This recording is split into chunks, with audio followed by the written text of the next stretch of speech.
Director Hamilton, excused. Director Vivian Ramos, Here. Director Mays, Here. Director Olson, Here. Director Wilson, excused. Okay, Beth, are we in compliance with the open meetings law? Yes, we are in compliance. Great. So we'll move on to item 2, which is comments from the public, and we do have several people who are signed in. As a reminder, our board policy A0107 states that no person may speak more than once to an issue or for a period longer than 5 minutes, except upon the consent of a majority of the district board. No more than 3 people may be heard to one side of an issue. And so we do have people signed up by issues. We do not have anybody else talking, more than 3 people talking on any one issue. So just a reminder that people should stick to the issue that they have signed up to speak for. Beth will be holding up a sign at 1 minute to make sure we're not exceeding that. So people who are speaking in case we, as far as the time limit there. So first under the topic of nursing concerns is Dr. James Rice. Right here? Yeah, that's great. Thank you. Welcome. Thank you. Thank you for allowing me the time to speak. And I am going to start my clock now. So I'm Dr. James Rice. I'm nursing faculty with the Healthcare Pathway Nursing. And I'm here on behalf of nursing faculty to discuss 3 topics of concern. Concern number 1 is the impact of the nationwide nursing shortage on clinical site staffing. The nationwide shortage of nurses was announced in 2021. Projections are that 1.2 million new RNs will be needed by 2030 to address the current shortage. The shortage is impacting clinical agencies whom we affiliate with. What we see with staff nurse assignments is that the staffing ratios are often exceeding the safe and recommended 1:3 or 1:4 nurse to patient ratios. Nurse turnover rates are burdening clinical agencies, resulting in recruitment of many new graduates and less experienced nurses. Clinical agencies are utilizing agency nurses and travel nurses to fill positions that can't be filled with permanent staff. To follow are the implications then for MATC nursing faculty teaching clinical. 1, the faculty require more direct one-to-one supervision of students to ensure a safe and effective care. 2, the faculty are required to make more intentional touch points with the individual student multiple times throughout the clinical day. And 3, the faculty are limited on the selection of patients who can be assigned to students as a result of staffing patterns on individual nursing units.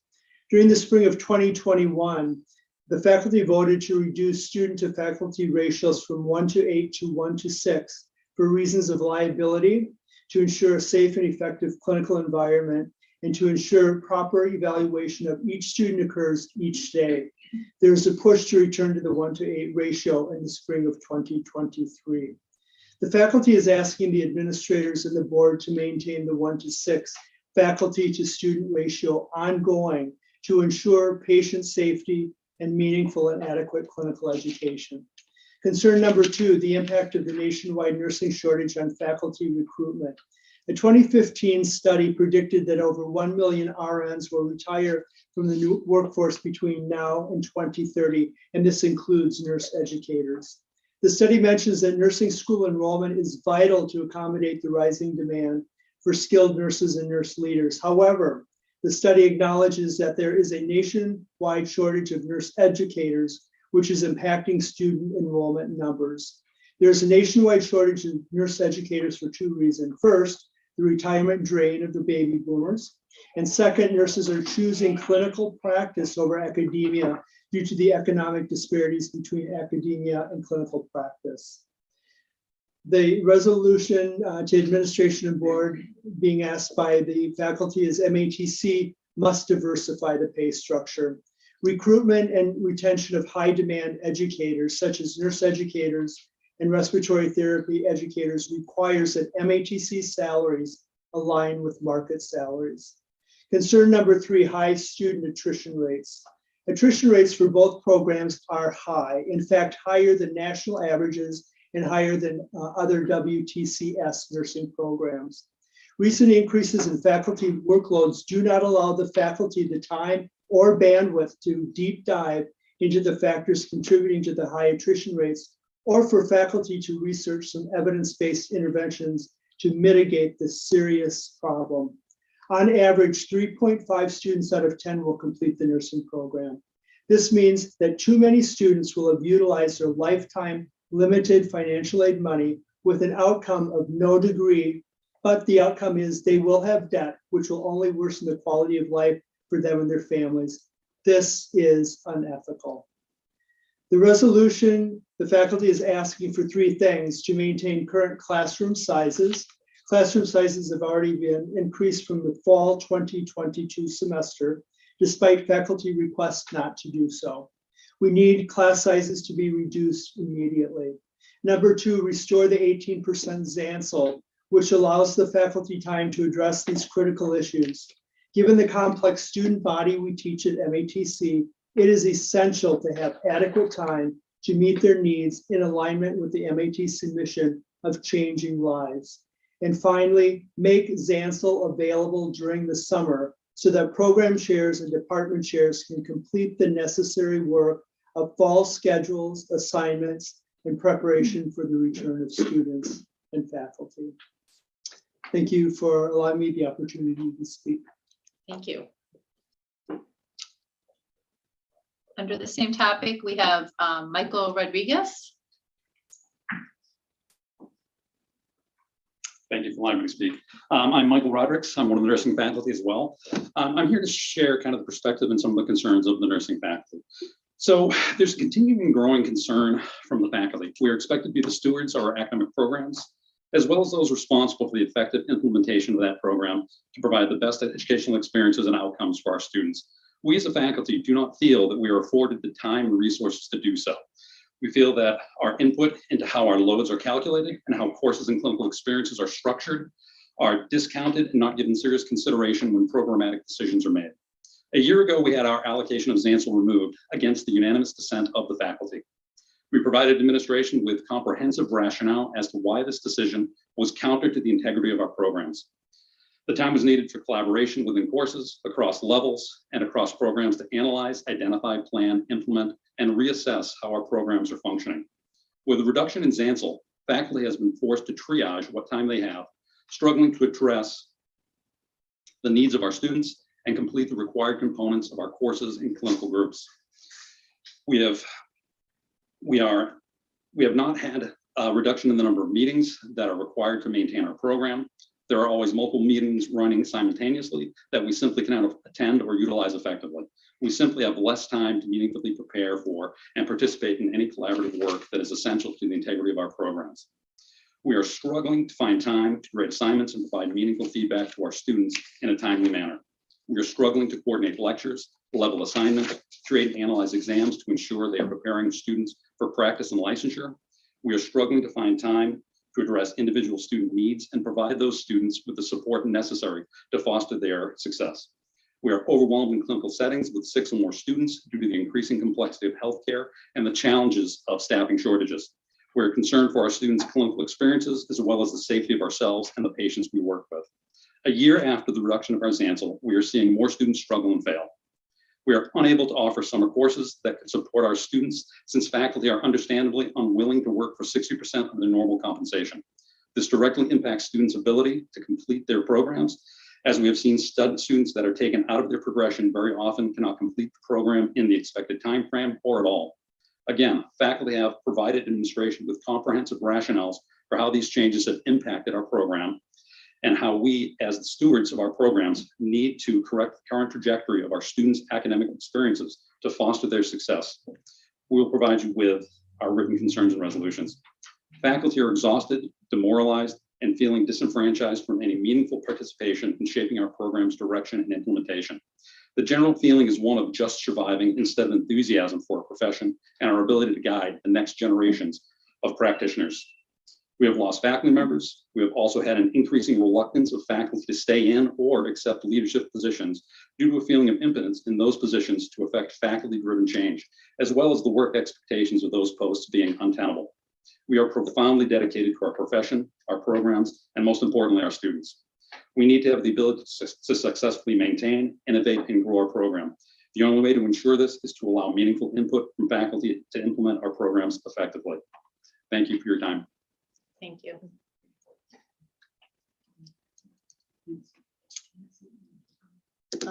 Under the topic of part-time faculty concerns, we have, it looks like HS Crash Crawford.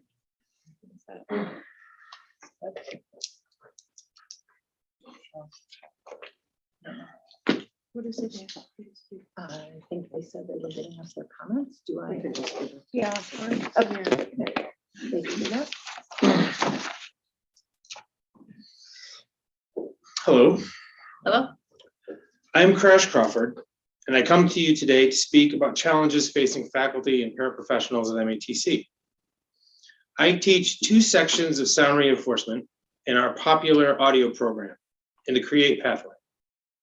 I bring to this position over 20 years of experience in concerts, music festivals, weddings, worship, and theater, as well as trade shows, corporate and non-for-profit events. I am also a former student here and was recruited by one of my instructors. As a part-time instructor, I am also still actively working in these disciplines. They remain my primary source of income, and I believe strongly that it is this work that makes me and keeps me qualified to teach the classes that I do. I have even assisted some of my students find employment in these disciplines. I am also officially the part-time faculty advocate at Local 212 and still relatively new to teaching. I just finished my 2nd semester. It is primarily the experience of part-time faculty that I can speak to. I love teaching. I have always been eager to share my know-how and experience. I have often been placed in field leadership positions with less experienced colleagues as somewhat of a on-the-job instructor of stagecraft. As I've gotten older, becoming the technical director at a community theater or an institute of higher learning became a logical goal for my career in the long term. With its reputation as a top-tier area employer, MATC seemed a perfect opportunity to pursue these ends. Along with filling the position of a retiring teacher, I was tasked with modernizing the program and the implementation of $90,000 worth of new industry standard equipment purchased right before COVID-19. To a technician, this is a very exciting opportunity. Once arriving at MATC, however, I realized how much extra work teaching alone would call for. The required office hours, the ZERD classes, presentations and initiatives required by the administration. This all in addition to updating the curriculum, implementing this new equipment, and providing sound engineering services for programs, while not explicitly related to my classes, still important parts of a college level audio program and a vibrant college community. Since joining the MATC community and working with the part-time faculty, I have learned this experience is common among many part-time staff. There are systemic flaws with how we are assigned, scheduled, promoted, and compensated. MATC's reputation as a competitive destination employer is in serious jeopardy. In short, compared to my other work, I am working more and making less. While I enjoy part-time teaching so much and want to make it a long-term part of my career, I fear these issues will lead me to leave MATC, just like so many others have. Teaching here is just not sustainable for those of us on the front lines.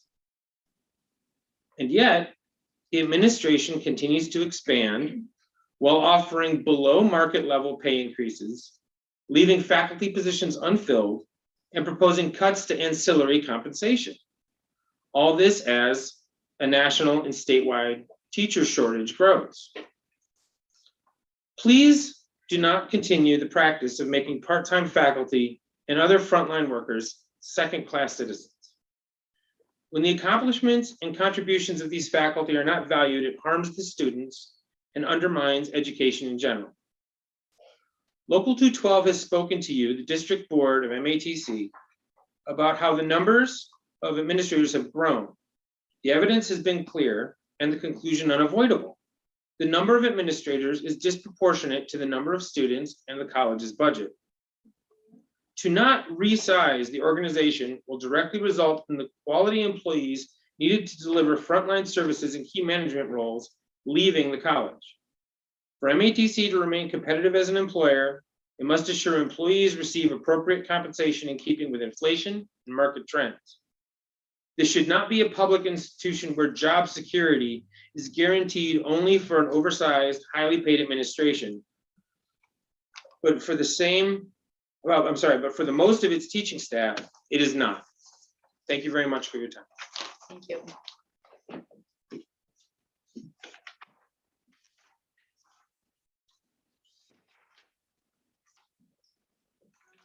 This isn't a topic here, but I think it's Kevin Mulvaney. I think bargaining was on topic. That's correct.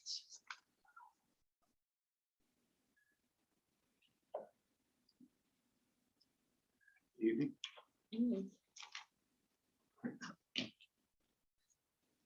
Good evening, Chairperson Olson, the members of the MATC Board. I, Kevin Mulvaney, appear before you as the Executive Vice President of AFT Local 212 with just an update on bargaining with MATC for a base wage increase for the fiscal year of 2022-2023. I am happy to report that our negotiations have been respectful and that all sides have listened with empathy to gain better understanding. And while we're waiting on some requested data to help guide us, we all seek an agreeable solution in the near future. But I have to be blunt, that after all these years of having to grovel for cost of living increases to base wages, in years when they were denied and no additional compensation was awarded, or in years where minimal percentages were given to base pay, or worse yet, the years when just lump sums were awarded, it really is a punch in the gut that now that the college can grant a 4.7% increase, which we asked for, our proposal was denied. You see, all MATC employees get their annual trust fund statement showing their earnings and expected retirement benefits, which are calculated on their 3 highest years of earnings. For too many of the people we represent, those 3 years were too many years ago. So we asked for the allowable 4.7%.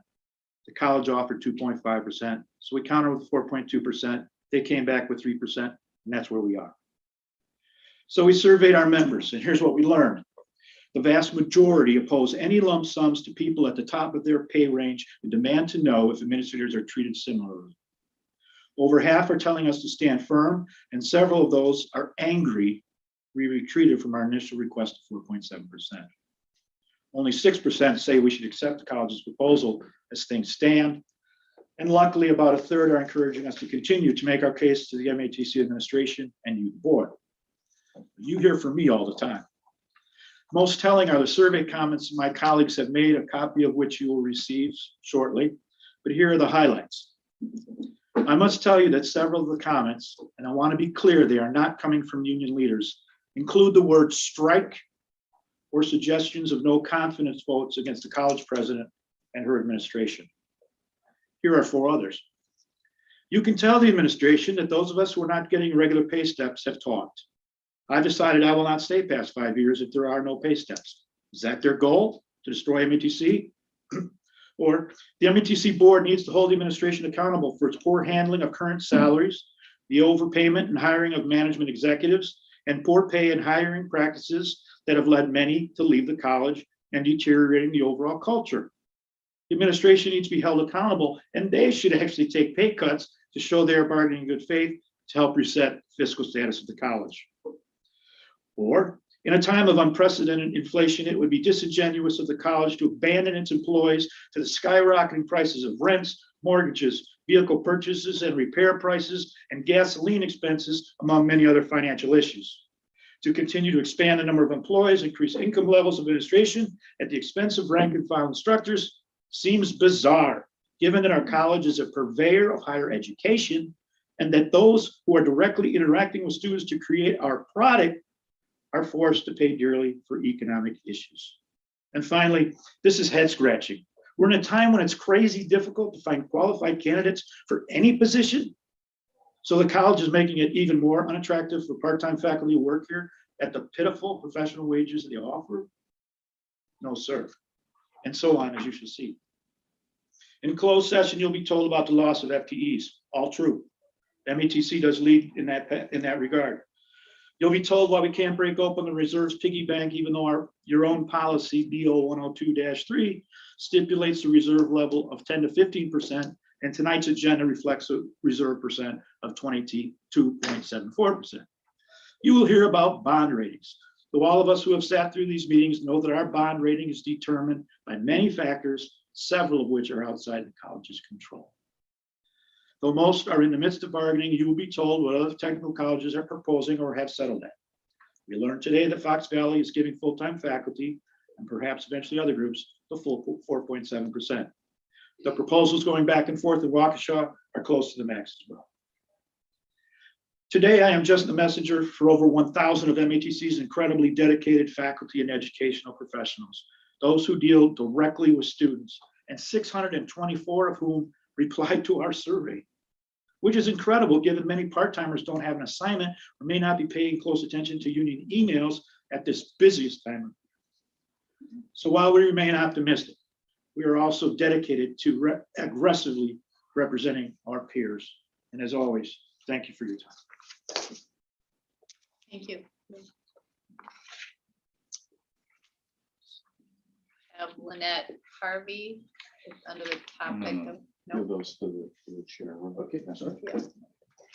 We will get those, right? They're all public comments. Yeah, assuming that that's what, yeah, after we look at, yeah, I mean, correct. she'll hand them out. to all of us. Assuming that they are the Right, comments. we just have to see what they are. Yeah, yeah. Lynette Harvey, is that correct? Yes. Sorry, I just wanted to make sure sorry, I interrupted there, so welcome. Okay, well, thank you. I appreciate the opportunity to be able to speak. My name is Lynette Harvey, and I've been a part of the MATC community for the past 17 years. And for the past 3 years, I've had the opportunity to work with students through guided pathways. I'm currently an academic advisor within the general education pathway, and I was a student success liaison in the small scale implementation of guided pathways. We are currently bargaining over the base wages for all local 212 employees, and I was asked to speak on behalf of the frontline staff. We have been told repeatedly that our FTEs are down, and that because of the low number of FTEs is the reason as to why our base wage increase is so low.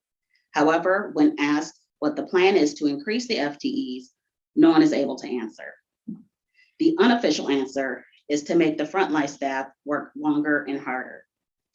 Administration will tell you that during this time, none of the frontline positions have been held open, but what they won't share with you is that we were never fully staffed per guided pathways recommendations before the pandemic. We have been made to work until 6 p.m. Monday through Thursday in person, despite sharing data that the number of students who come in for assistance drops dramatically after 4 p.m. We also have to be open virtually during this time as well, even though we have the least amount of staff on when we open and when we close because of not being adequately staffed. Our hours are not adjusted during spring break nor the summer. This past winter break between Christmas and New Year's, we were forced to come into work, even though for the past 15 years, the college has been closed. We also had to work orientation events until 7 p.m. during the week and various Saturdays all day. We also have vacation blackout dates where we cannot take off during the months of January and August. We are burned out. We are tired. We cannot be solely responsible for fixing the FTE shortage. I work at the downtown campus, and 75% of my student appointments are virtual or over the phone, as well as the majority of my colleagues, but we still have to come in to campus and work, while only being able to work remotely up to 3 days per month. A lot of students don't want to come to the downtown campus because of having to find and pay for parking. Being able to connect virtually has been something they really appreciate. We have an area which works with our second chance Pell students who are incarcerated, yet they are still required to be on campus daily.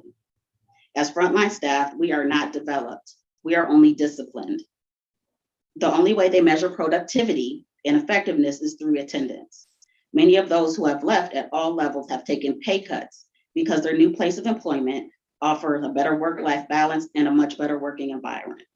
I would challenge the board to get data on the number of administration positions above coordinator who have received any disciplinary action or being held accountable for anything regarding their performance. My guess is that it'll be very low. We keep adding managers and directors of various areas, but they are not being held accountable for the initiatives they were hired for that did not work. Nor are those who have been here for years and are stuck in this is the way we've always done it. I don't want to see anyone lose their jobs, but if we are continually struggling with FTEs, when are we going to look at people other than the frontline staff? We have presented on numerous occasions suggestions about how we can work smarter and not harder, where there are inefficiencies and roadblocks for our students and how it can be fixed many times, something as easy as adjusting a date, but we are not listened to. I'm sure what you're wondering, what does this all have to do with base wages? Wages are only one part of compensation. Our working environment and conditions have a bigger impact on employees day to day. I think we would be more amenable to working with administration on base wages if our working conditions were better. Employees who feel appreciated are more productive and willing to go above and beyond. The number of things we do outside of advising, which the college is getting for free, is amazing. We are not eligible for Zansil assignments, yet many of us are on boards for student organizations. Many of us help with graduation. Many of us are on a number of initiatives for the college. We recently had a department where an employee walked off a job and another one has gone on FMLA due to their working environment. The base wage increase is not only deserved, but it is needed. The amount which was proposed, most of us would not even see a difference in our paycheck. With inflation being so high, anything less than what the cost of living is already a compromise. If we have to pay money, if we have money to pay consultants to come in and give suggestions on how we can improve, only to ignore those recommendations or MATC-ify them to reinforce what we've already done, then we have money to pay for a decent base wage increase. Thank you. Thank you. We have one more, Tracy Clark.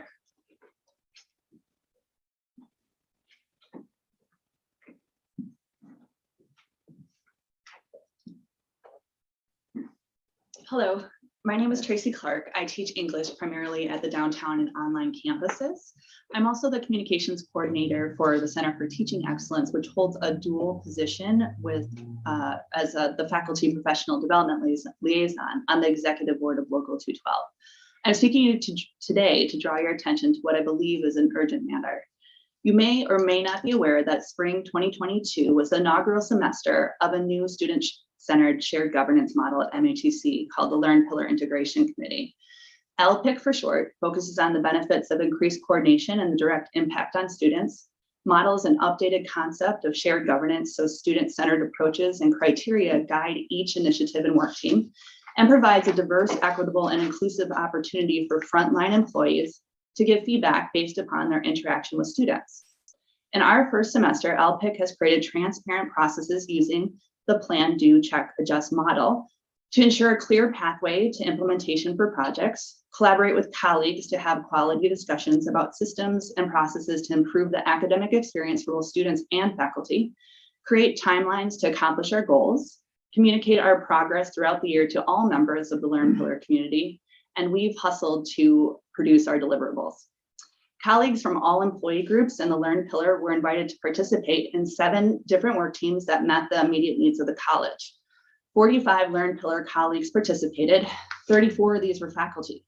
I've been involved in various shared governance models at MATC for over 10 years, including the former core committees and the Guided Pathways Steering Committee, and this is the highest level of faculty involvement and collaboration with administration that I have witnessed. When faculty raise their hands to participate in these important initiatives, we do so because from our frontline interactions with students, we know how much a gap in our structure or processes impacts and often impedes the success of our students. Faculty volunteer knowing that no other aspect of our job will be removed or shuffled.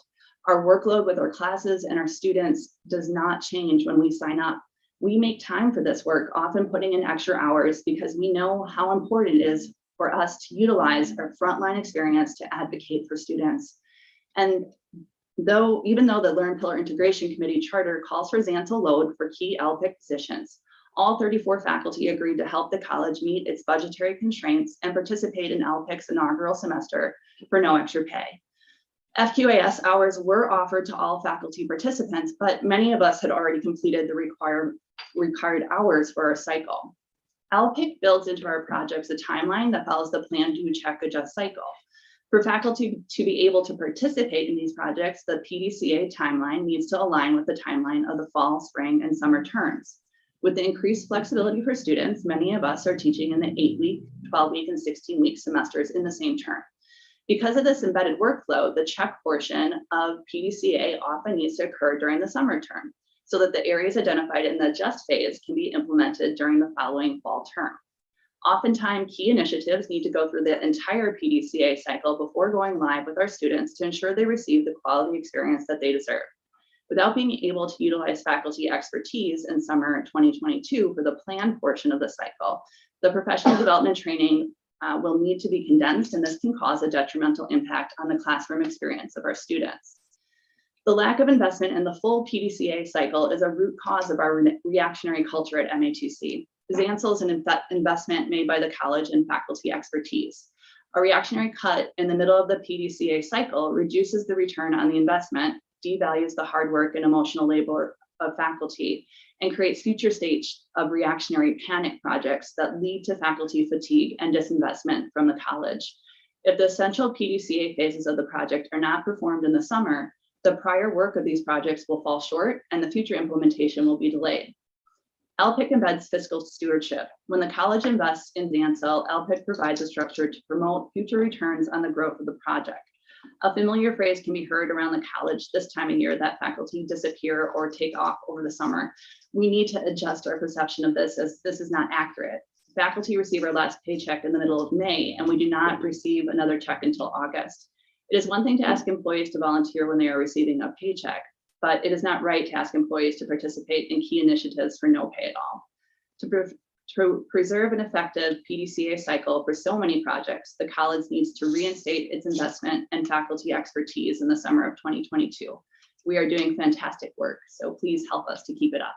Thank you. Thank you. Thank you to all 6 people who addressed the board tonight and shared your concerns. The board will not be responding to any of the matters in adherence to the state of Wisconsin open meetings law, which prevents a governmental body from discussing any of the specific items because they were not publicly noticed on the agenda. But thank you all for sharing your concerns with the board. Moving on to item 3, which is approval of the minutes from the regular board meeting of April 26th, 2022. Do I have a motion to approve? I move approval. Thank you. Is there a second? A second. Thank you. Any discussion, corrections, or clarifications on those minutes? Okay, if none, there's been a motion by Director Foley and a second by Director Diaz to approve the regular board meeting minutes of April 26th. All those in favor signify by saying aye. Aye. Next, we move on to the consent agenda items, item 4, which include the bills from April 2022, the financial report from April 2022, the human resources report, the procurement report, and the construction report. Do I have a motion for the approval of the consent agenda items? So moved. A second? Second. Thank you. Any questions or discussion on any of the items under consent agenda? If I could, I just want to make one comment. Sure. I was really pleased when I was looking through the human resource report at the number of our own graduates and UWM graduates. It was nice to see local people and also our own graduates and MPS graduates who are being hired at college. Thank you. Anyone else? If not, we have a motion by Director Baker and second by Director Foley to approve the consent agenda item. All those in favor signify by saying aye. Aye. Aye. Any opposed? Okay. We will move on to our board action items. The first item is resolution F0227-05-22, which is the authorizing the sale of $1.5 million general obligation promissory notes series 2021-2022 of the Milwaukee Area Technical College District of Wisconsin. Do I have a motion? I'll move approval. Thank you. Is there a second? Second. Thank you. And we have Mr. Meehan with us here. Good evening, thank you. I placed before you, brief handout I'll walk through in regard to the note issue. As was directed at the last meeting, we went ahead and entered the marketplace this morning took bids for the issuance of the $1.5 million. This is the last of the series issues for fiscal year 21-22. We received 4 bids. Always good to see 4 bidders. The winning bidder of Fidelity Capital Markets, they won last month. And I had to double check it because they had the exact same bid as they had last month. With a little difference being just some month, in time, but otherwise it's the same numbers, which only tells me they had somewhere to go with it like they did last. You'll notice at the top 4 bidders, the 4th place bid was off by almost 0.5%, which tells me they had nowhere to go with it. So they bid throwing in a flyer. So those are the 4 bids. Collier Securities came in 3rd. They bid last month as well. As far as the notes themselves, they're dated June 15th. For the funds we transferred to MATC. The interest payments start December 1. There's funds on hand for that interest payment. Maturities are June 1, like normal principal payments, June 23 through 26. And the rating is confirmed at a AA1. As I mentioned at the outset, this is the last of the series of the issues. The next item on your agenda will be the initial resolution for A to start it up for 22-23. You would, if you could look at the really small print, and yes, I had to put my readers on to make sure I could see the really small print. The average went from a 193 with the first sale back in June of 21 to 429. So we have seen a run up in rates over this year. At the very back of the handout is a copy of the report, exact same language as the last report. What I've just covered has been put in the resolution prepared by your bond counsel, and I'll be happy to answer questions the board may have.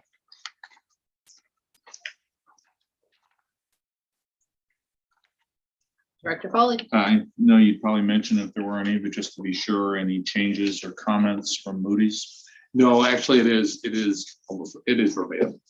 Okay.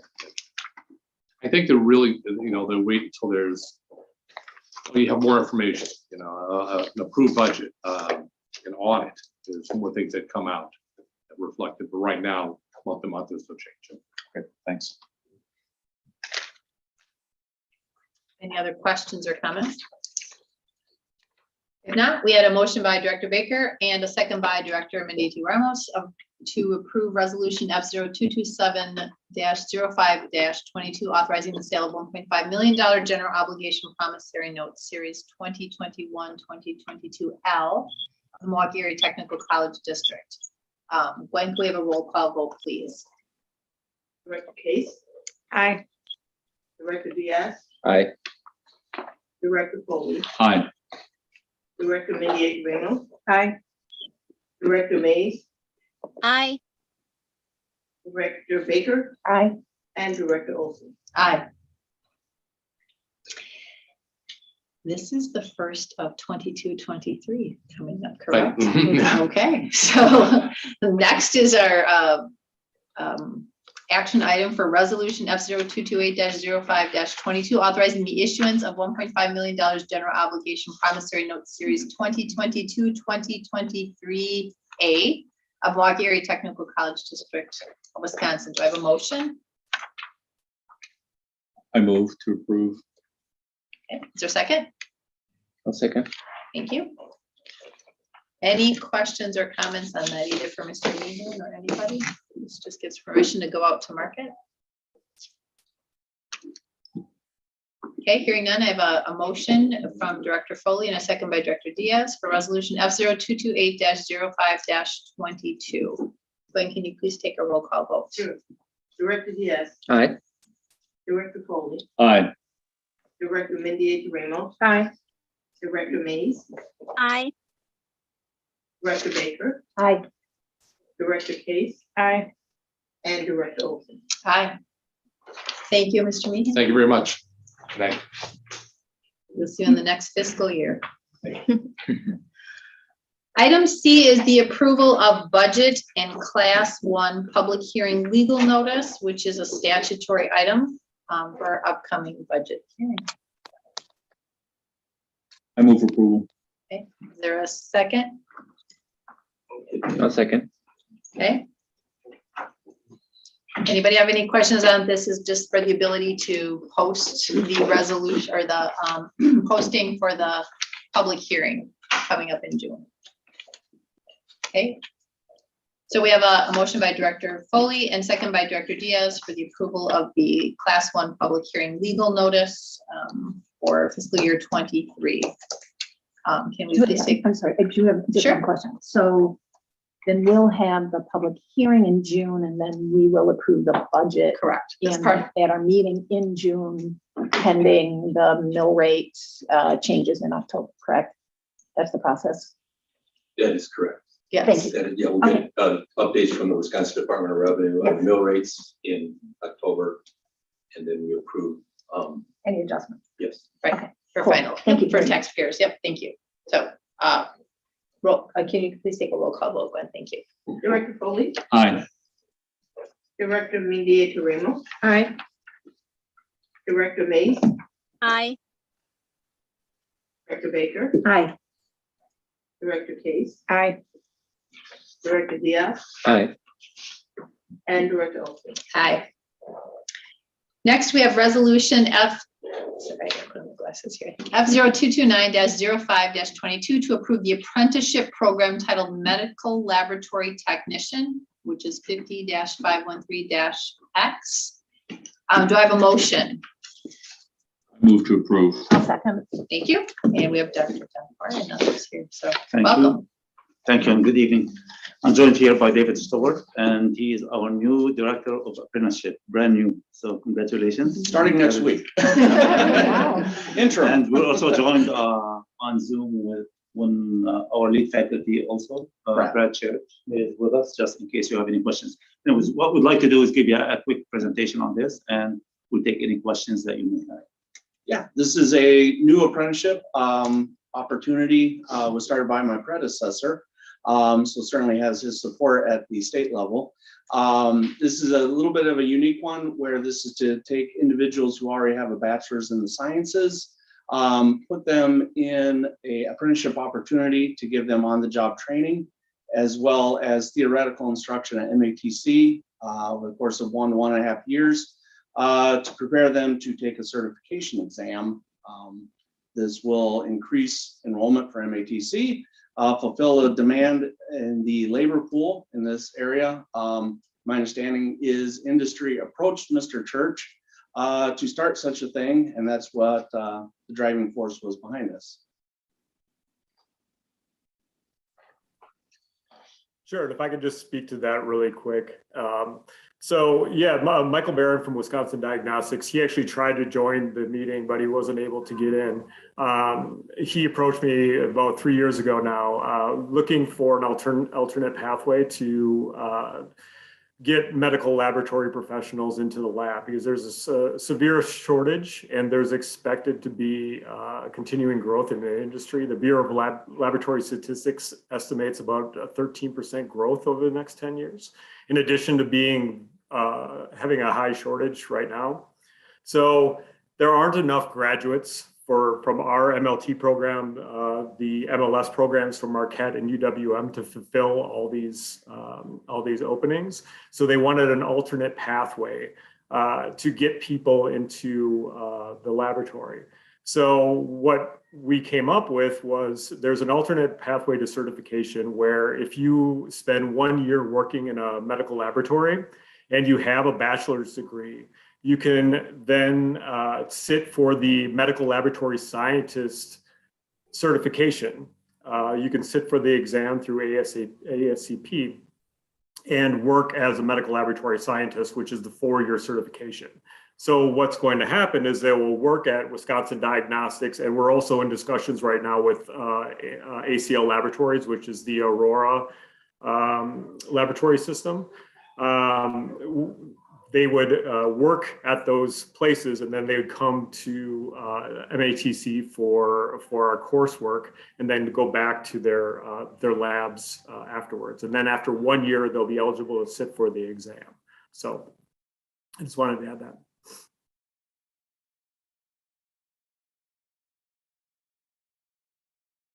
This is it. Any questions? So is that the direct pipeline then from those two labs to getting people into this, or does MATC also have to do some promotion to try to like, hey, do you have your bachelor's degree in science? Come here, we can give you this, or where do we like get the people to sort of go through that program or apprentice? I would defer to Brad on that. Okay. Yeah, sure, sure. So what's kind of nice about this is that they will be employees of whether it's Freighter or Aurora or wherever. So we don't have to do anything on our end. So they advertise and hire these people and then let us know who they're sending to us. So it's a really nice, it's one of those few win-win situations where these students, typically they're students that have a general biology or chemistry degree, which you can't, with just a bachelor's degree in biology or chemistry, there aren't a ton of high-paying jobs. So I know many people from my career that started with a bachelor's and then returned to school to get their MLT degree, then so they could work in the medical laboratory. So this allows them to get paid their schooling paid for, and then also be making a paycheck while they're at school at MATC. So it increases our enrollment. It allows students, people that return to school, to do so without having to rack up debt, and it has a direct pipeline for these hospitals to get workers in their laboratories. So it's looking good so far. We're starting with a 2-person pilot to see how this works, and then we'll go from there. Dr. Foley. What's our capacity for this? Right now, we kept it at 2 people just because we wanted to see how this works and if WDL was happy with it. But also we have a 12 to 13 person cap with our MLT classrooms. So right now that's what we had room for. But the kind of that's the short term. The long term goal is that we could, if we have enough organizations, if we get Aurora involved, in addition to WDL, we've been in discussions with Veracity, the Blood Center, Ascension. So if we can get a large enough cohort, if we can get 12 of them in a year, that we could have a separate cohort of just them running on a Friday or something like that. So that's kind of the long-term goal, is that we'd have a cohort of just these apprentice students together. And then we'd keep our regular class times for our current students. So 2 for now. Long-term goal is more than that. I asked this question about most of our new initiatives. You know, what is the addressable market? How much of that are we going to capture, et cetera? And I understand the desire to have a small initial cohort. I'm not sure where I should be looking in order for you to see as a test. But again, this sounds like something where there's really no downside risk.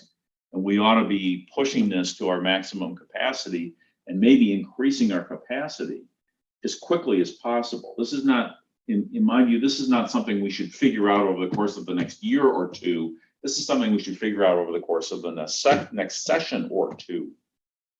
We have to get more aggressive about filling the seats that are possible for all of these new initiatives. That's how we're going to increase FTEs. The medical area is one of the fastest growing, underserved, in the worst condition, needs people desperately. We're losing people everywhere. And with all due respect, 2 people doesn't sound like a lot in that ocean. So I would just encourage you to figure out how to do this, not as cautiously and slowly as possible, but as quickly as possible. Yeah, I understand your point. And part of the reason that it's moving slowly is, 1, being cautious, but 2 is working with these different healthcare organizations. They don't all agree how they want this to look. So our discussions with WDL went very quickly, and Aurora, we're about 6 meetings in and we still don't know what it's going to look like. So there are barriers there as far as like them deciding what they want from an apprenticeship program. So, but I agree. Like I think we could open capacity without. I mean, we have we're not changing anything. We run all these classes already. We might need maybe down the road a part-time faculty just for the increased load, but other than that, we don't need much to ramp it up on our end. Dr. Baker. Yeah, and just to be clear, we have a medical lab technician phlebotomy program that has a bunch of students in it. So the requirement here is to make sure that we have people who are employed for the healthcare organizations, the laboratories, because that's how they become apprentices. So that, we do have students currently enrolled in this field, but the bottleneck here is just getting more people who are employed by the labs. Is that correct? Or the healthcare organizations? If I'm understanding your question correctly, that yes, all of our students are getting hired as soon as they're done. And that's not the bottleneck. They just don't have enough graduates as a whole to fill all the positions. But to be clear, this is an apprenticeship program, so Right. they have to be hired by an employer in understand order that. for us to Right. have a student. So if we don't have enough employers that are participating, then we can't ramp it up. So Right. negotiating and aligning with the employers is the only way for us to get this up, right? You can't hire electrical apprentices if I don't have unions or companies that are employing them and sponsoring the apprenticeship and paying their wages and their tuition. So they can't just open it up. I understand, but Okay. it has been 2.5 years since I had the conversation with First City, I'm not sure how to pronounce it, to do something like this. They were enthusiastic enough about it that they had one of their senior Milwaukee executives apply to be appointed to this board. And now we're hearing that they don't know what they want. I think it may be that we don't know what they want. Again, no criticism intended. I don't know how this has gone, but I feel like this has already dragged on for a couple of years. And specifically in phlebotomy, because that's what they do, but for medical technicians in general. There's lots of work that has to be done. There are people that have to be satisfied who are not under our control. They have to have jobs available, but this is one where we have to push hard and quick to make this work for the institutional FTE purposes, for the community purposes, for the employers purposes. I think to be fair, I mean, coming from an employer standpoint, in order to create an apprentice program or a position, I have to give up another head. And so you're arguing with a lab manager or a director that has to then not have a full-time person in order to create this position. So although you may have support in some areas of the company, it's not always as easy. And I can tell you some of these companies are huge. And the amount of people that have to buy into this and the amount of people that have to be okay with giving up full-time headcount in order to create apprentices is not always fast or easy. So, I mean, you guys are both like jumping. No, I in, so I don't think wanna. I was going to say the point is well taken, and maybe Brad can clarify. This is not adding a new class. We have these classes already, and we're adding students to the existing classes. Our goal in the future is exactly what you said. Build cohorts, maybe more than one, and sustain the business in a much bigger way. Brad, is that accurate? Yes, that's accurate. And Brad, if you got 24 employers wanting 50 students right now, could we make it work? Could we create cohorts and? That's random. No, I mean, I just. Yeah, well, yeah. So Quadruple numbers, but. Yeah, if we tomorrow, if everybody figured out, and they wanted to send a, if we got 6 from Aurora and 6 from Freighter and they wanted to send, yeah, I mean, we could probably make that happen. Because like I said before, we teach all these classes already. It's just a matter of if we make a second, a separate cohort, like on a Friday where they just come for a full day, it's just reorganizing our schedule. We don't have to invent anything new for this, which is the nice part. Just one other thing is that as someone who spent a lot of her life in this field, in the apprenticeship field, I'm really excited that we're breaking into healthcare. Yes. It's culturally a very new thing in healthcare where it's been in manufacturing or it's in printing or in building trades. So, that we're making some inroads here, I think is very exciting, and that we have the capacity to grow as as this industry becomes comfortable with that kind of a model where you do have to free people up at work, and, it's not built into sort of hospitals' histories of their human resource development like it is in other industries. And it's also, I mean, keep in mind, you're taking somebody with a bachelor's degree and a very educated, bachelor's, master's, PhD, med Well, school there's some type technical- environment, and you're adding apprenticeship. They don't necessarily equate to it. You may or may not be able to attract people that want to participate because it's not something that people see or employers are used to. So it's going to take a little bit of time for the industry and the employers to adjust to it, which I agree with Lauren. I think it's great. Go ahead, please. Yeah, I just want to add maybe 2 quick comments to this discussion. One is my experience in other areas has been when we are creating something with the intent of preparing somebody to sit for a certification exam, that you do want to start with a small group initially, just because there's so much at stake, to make sure that you've got, we have our ducks in a row, so to speak, that we got the pieces in place as far as the training and the presentation goes. The good news to this, to me, is that this is only a 1 to 1.5 year apprenticeship. As far as apprenticeships goes, that's very fast. So I believe built into it already is the scalability that if we have success with that first group, we're off and running, right? It's a quick turnaround. If this was a 5-year apprenticeship, which many of them are, I understand, boy, we're looking 5 years out to wait to see how this works. Within a year, we know. So that's all. Any other questions? Okay. Seeing none, we did have the motion by Director Foley and second by Director Baker for resolution F02. I'm just going to keep that. F0229-05-22 to approve the apprenticeship program titled Medical Laboratory Technician. All those in favor signify by saying aye. Aye. Aye. Any? Motion carries. Thank you. Thank you. Have a good one. Take care. We are ready to move on to the reports. And I'm going to start with Chairperson's report. So on April 29th, the Wisconsin Technical College District Boards Association spring meeting was held at the MATC downtown campus. Directors Foley and Mendieta Ramos attended the in-service meeting on accreditation that was facilitated by Vice President of Institutional Effectiveness, Christine Mannion.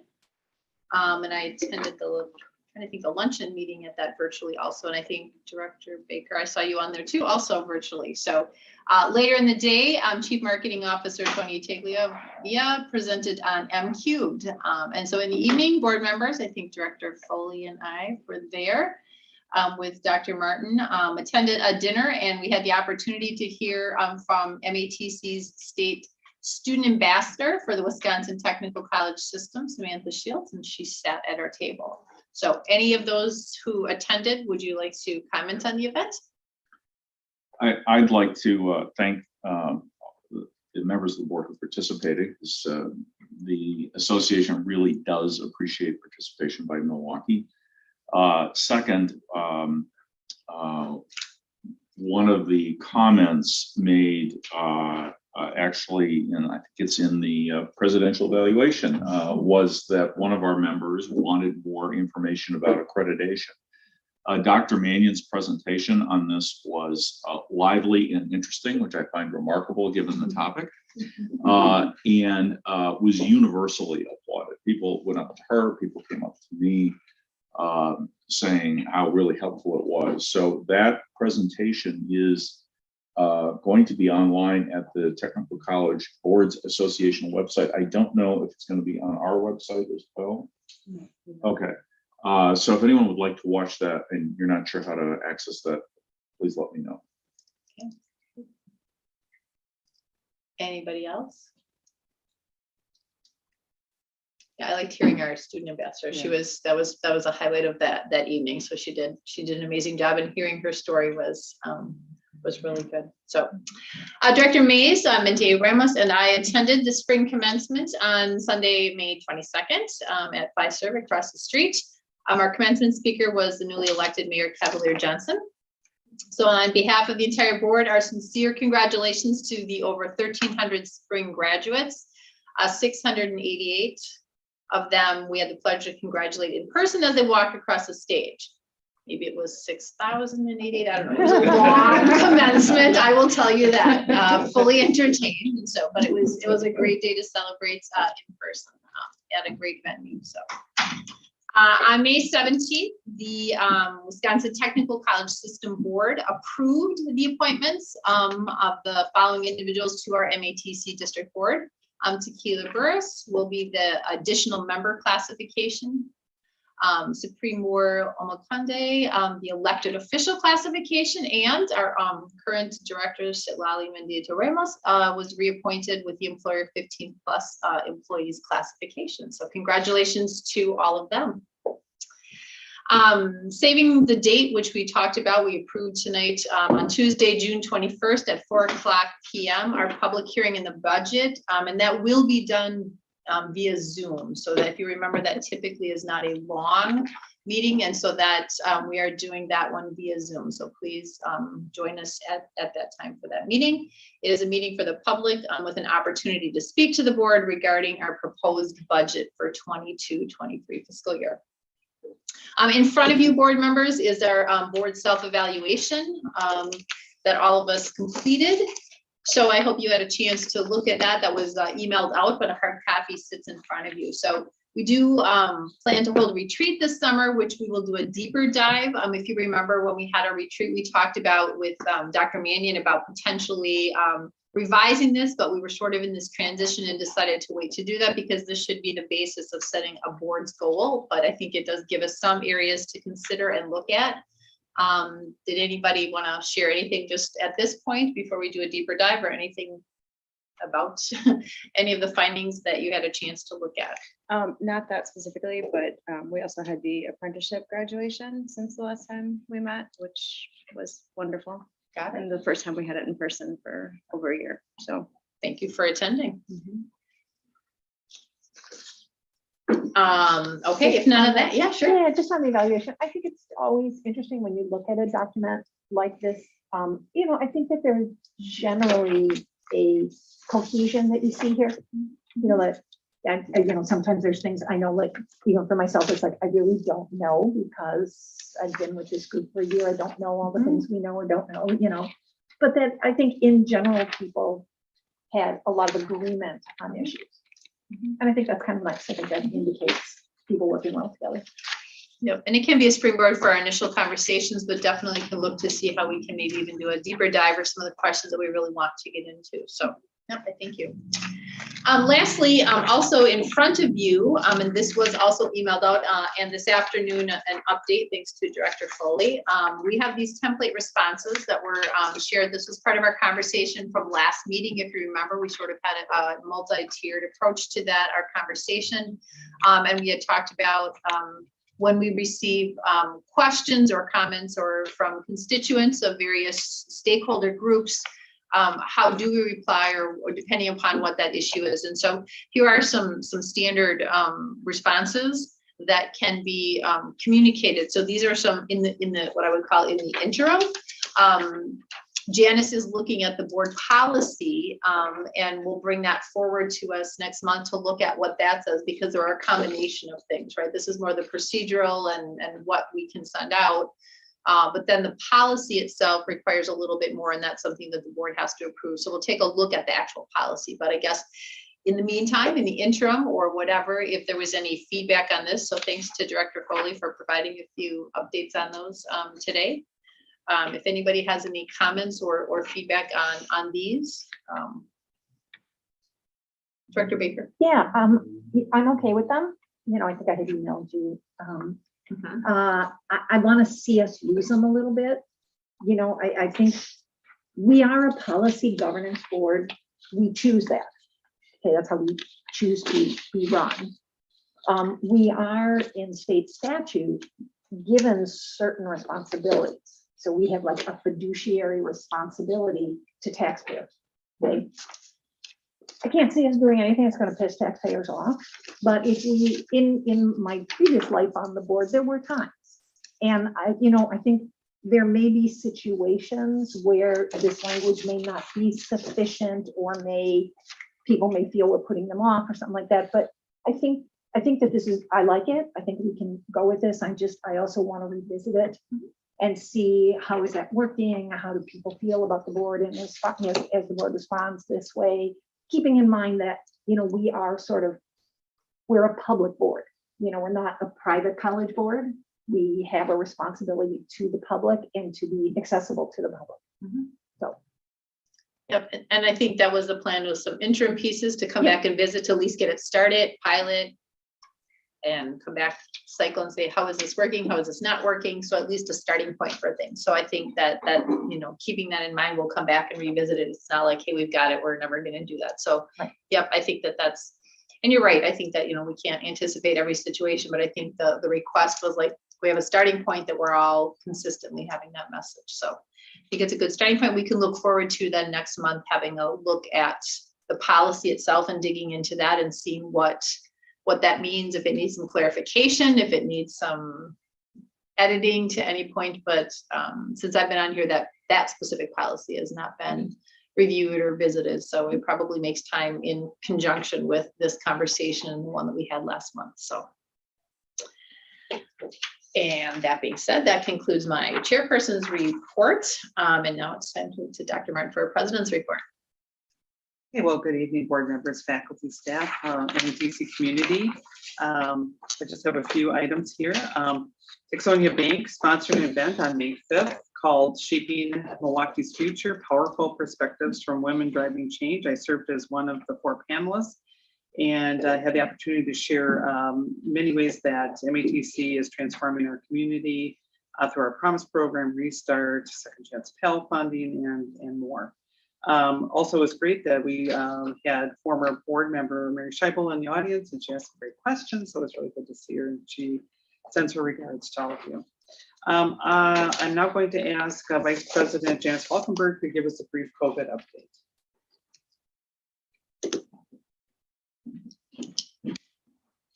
Afternoon, board. Just a brief update. We continue, obviously, to monitor our COVID situation within our community and within the college.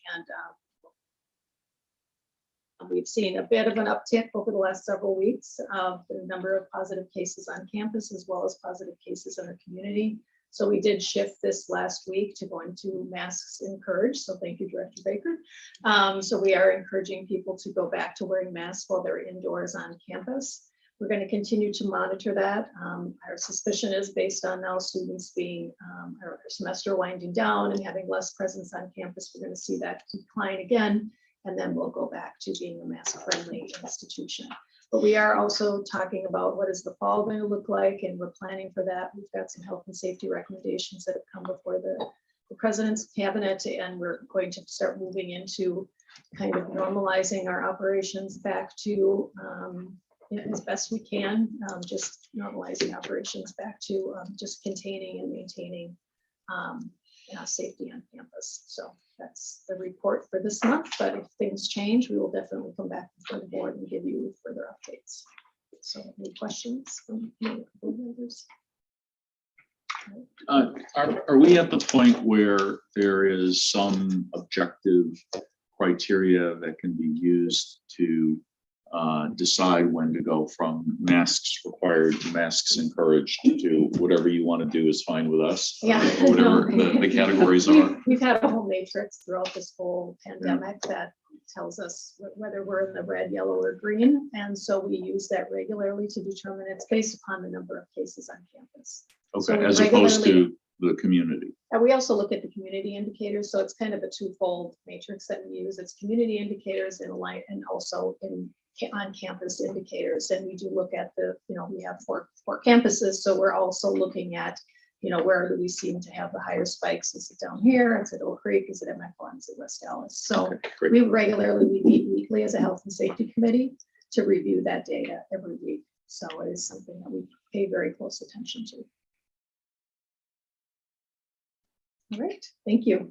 Thanks, Janice. I'd like to now have Dr. Nadine Gonzalez de Jesus, our Executive Vice President of Student Success, come up here, as she had provided you with a video update of our organizational structure related to guided pathways framework, especially with the Learn pillar, which was requested with Dean's input, and so she may answer any questions that you have. Thank you. I'm glad to be here this evening, and I'm willing and able and open to answer any of the questions that you might have in regards to where we are with the implementation of guided pathways. If I may? Yep, absolutely.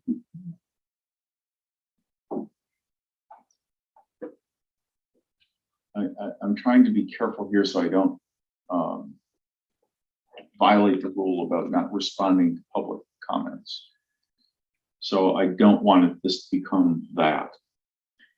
But what we have heard at these meetings from the faculty in particular for the last 2 years, corresponding with the pandemic, no surprise perhaps, is that there are so many initiatives around guided pathways and other things that they can't absorb them all. And what I saw from your presentation is that you're making a real effort to strike and bring all this home in a short period of time, which I generally applaud, as you heard earlier today. How is that balance going? I mean, are we getting buy-in and enthusiastic support for this, or has that support petered out over time? Where's the morale around guided pathways? Director Foley, I want to be as careful as possible as I answer the question. And the reason for that is because I want to acknowledge the great work that members of our team across the college engaged in order for them to come up with a framework and a matrix org chart that, in their view at the time when it was thought of and conceived, that it would work. To answer your question, the model works. Nationwide, across the board, it shows that it works. At MATC, we're seeing instances of it in which it's working well. We're also seeing instances of it in which there continues to be a gap. And I talked about that on the video that I shared. One of the things that I would say is that our staff and instructors, they continue to be in support of the success of students. They are all in for it. What I would say, however, is that there is a morale issue within the college. And that is across the board and across the ranks within our district. And that's important to acknowledge. We can talk about, for example, about some of the things that might have impacted how the staff feels. The pandemic, of course, is part of it.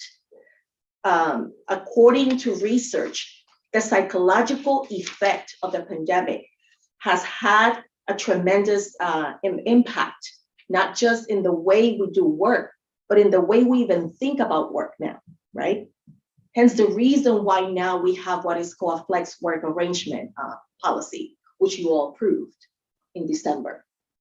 That has helped a bit in addressing the morale that our staff is feeling. However, in the short time that I've been at MATC, it's important to note that when I stepped in, the model itself was already in place, okay? So I'm coming in to observe, to get to know the different parts of our pillars, our teams, And in doing that, I'm listening and I'm observing and I'm jotting down some of the things that in my view are working well and some of the things that need to be tweaked. Based on a letter that we received from our deans and based on a series of discussions that we've had with them, that I've had with them, along with our VP of Learn, that prompted our Office of Institutional Effectiveness to conduct a check phase under the PDCA, Plan, Do, Check, Adjust. In February of this year, we received the results of the check phase.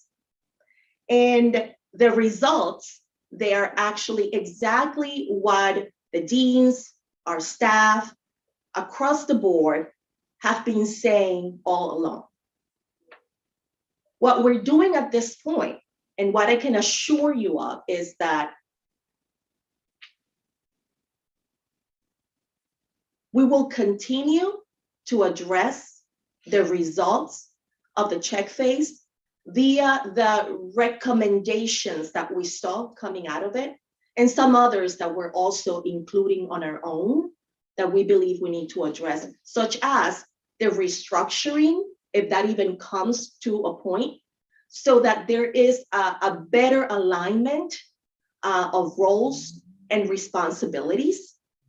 And also there will be a need for us to take a look at perhaps increasing the amount of development that we offer to our teams. We cannot just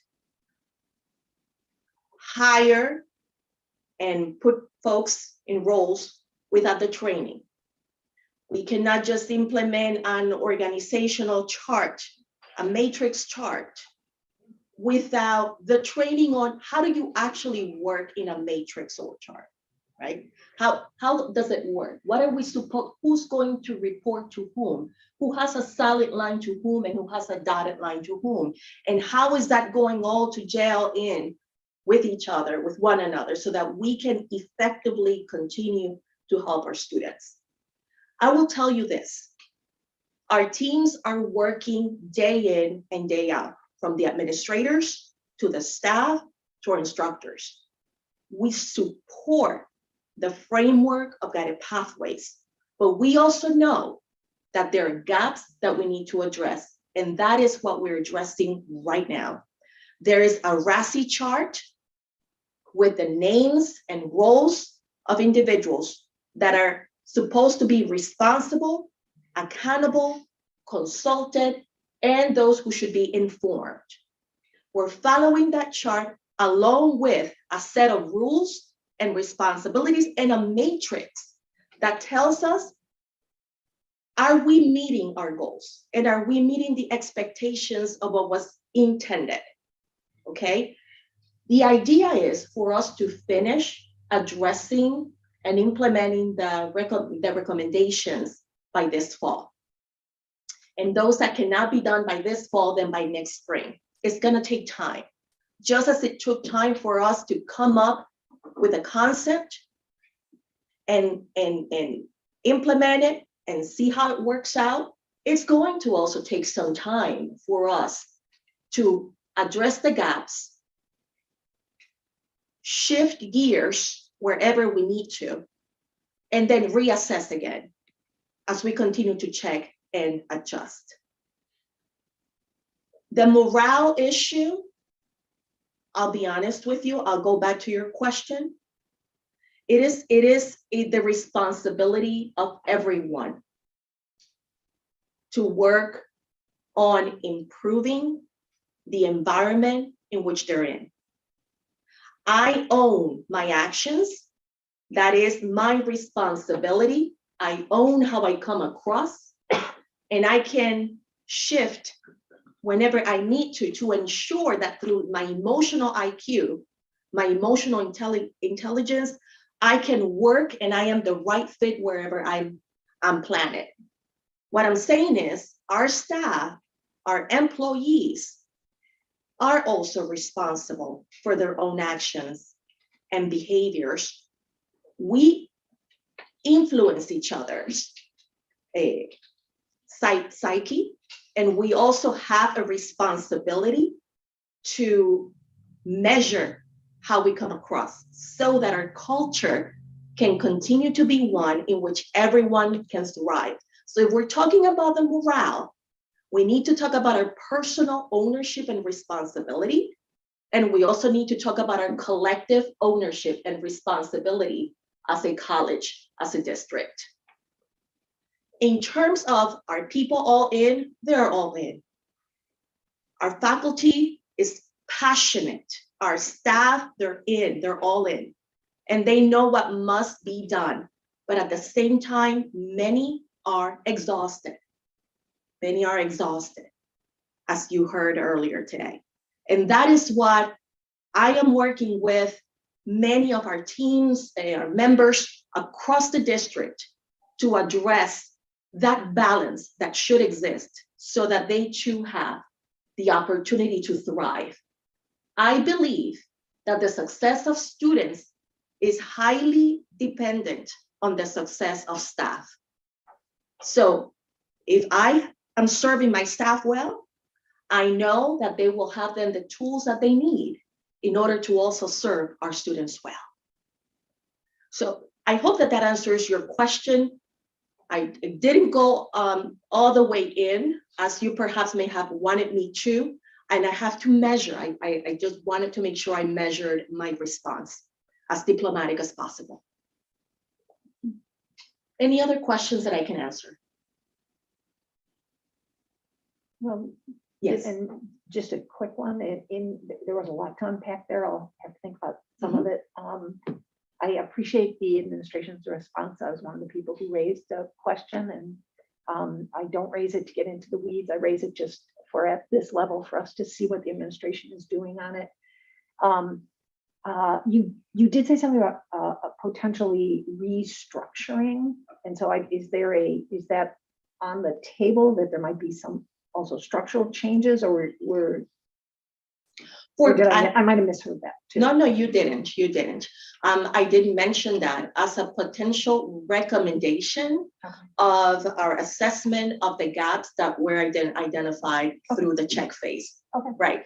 If it comes to that, then we will of course start to engage our college, the entire staff, so that everyone understands what are some of the findings, and we also need to identify their input as to how they think the structure might work best, right? I may have an idea, you may have an idea, so-and-so may have other ideas, but we really want to make sure that whatever we do, it is in alignment with guided pathways.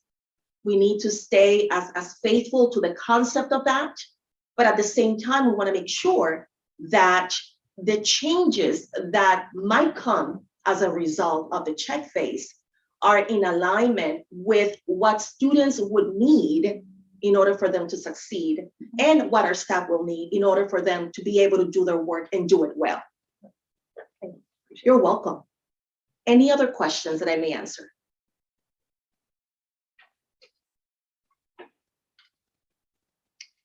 Thank you. Thank you. And you're going to hear shortly from our Chief Diversity Officer, Eva Martina Paulus, who's going to give you a few slides about her structure, what that looks like. That concludes my report. Thank you.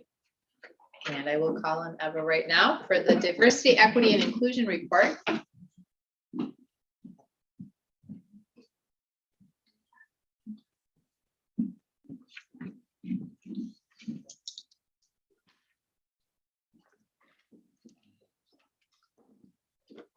Good evening, everyone. I am just waiting for the PowerPoint to be put up.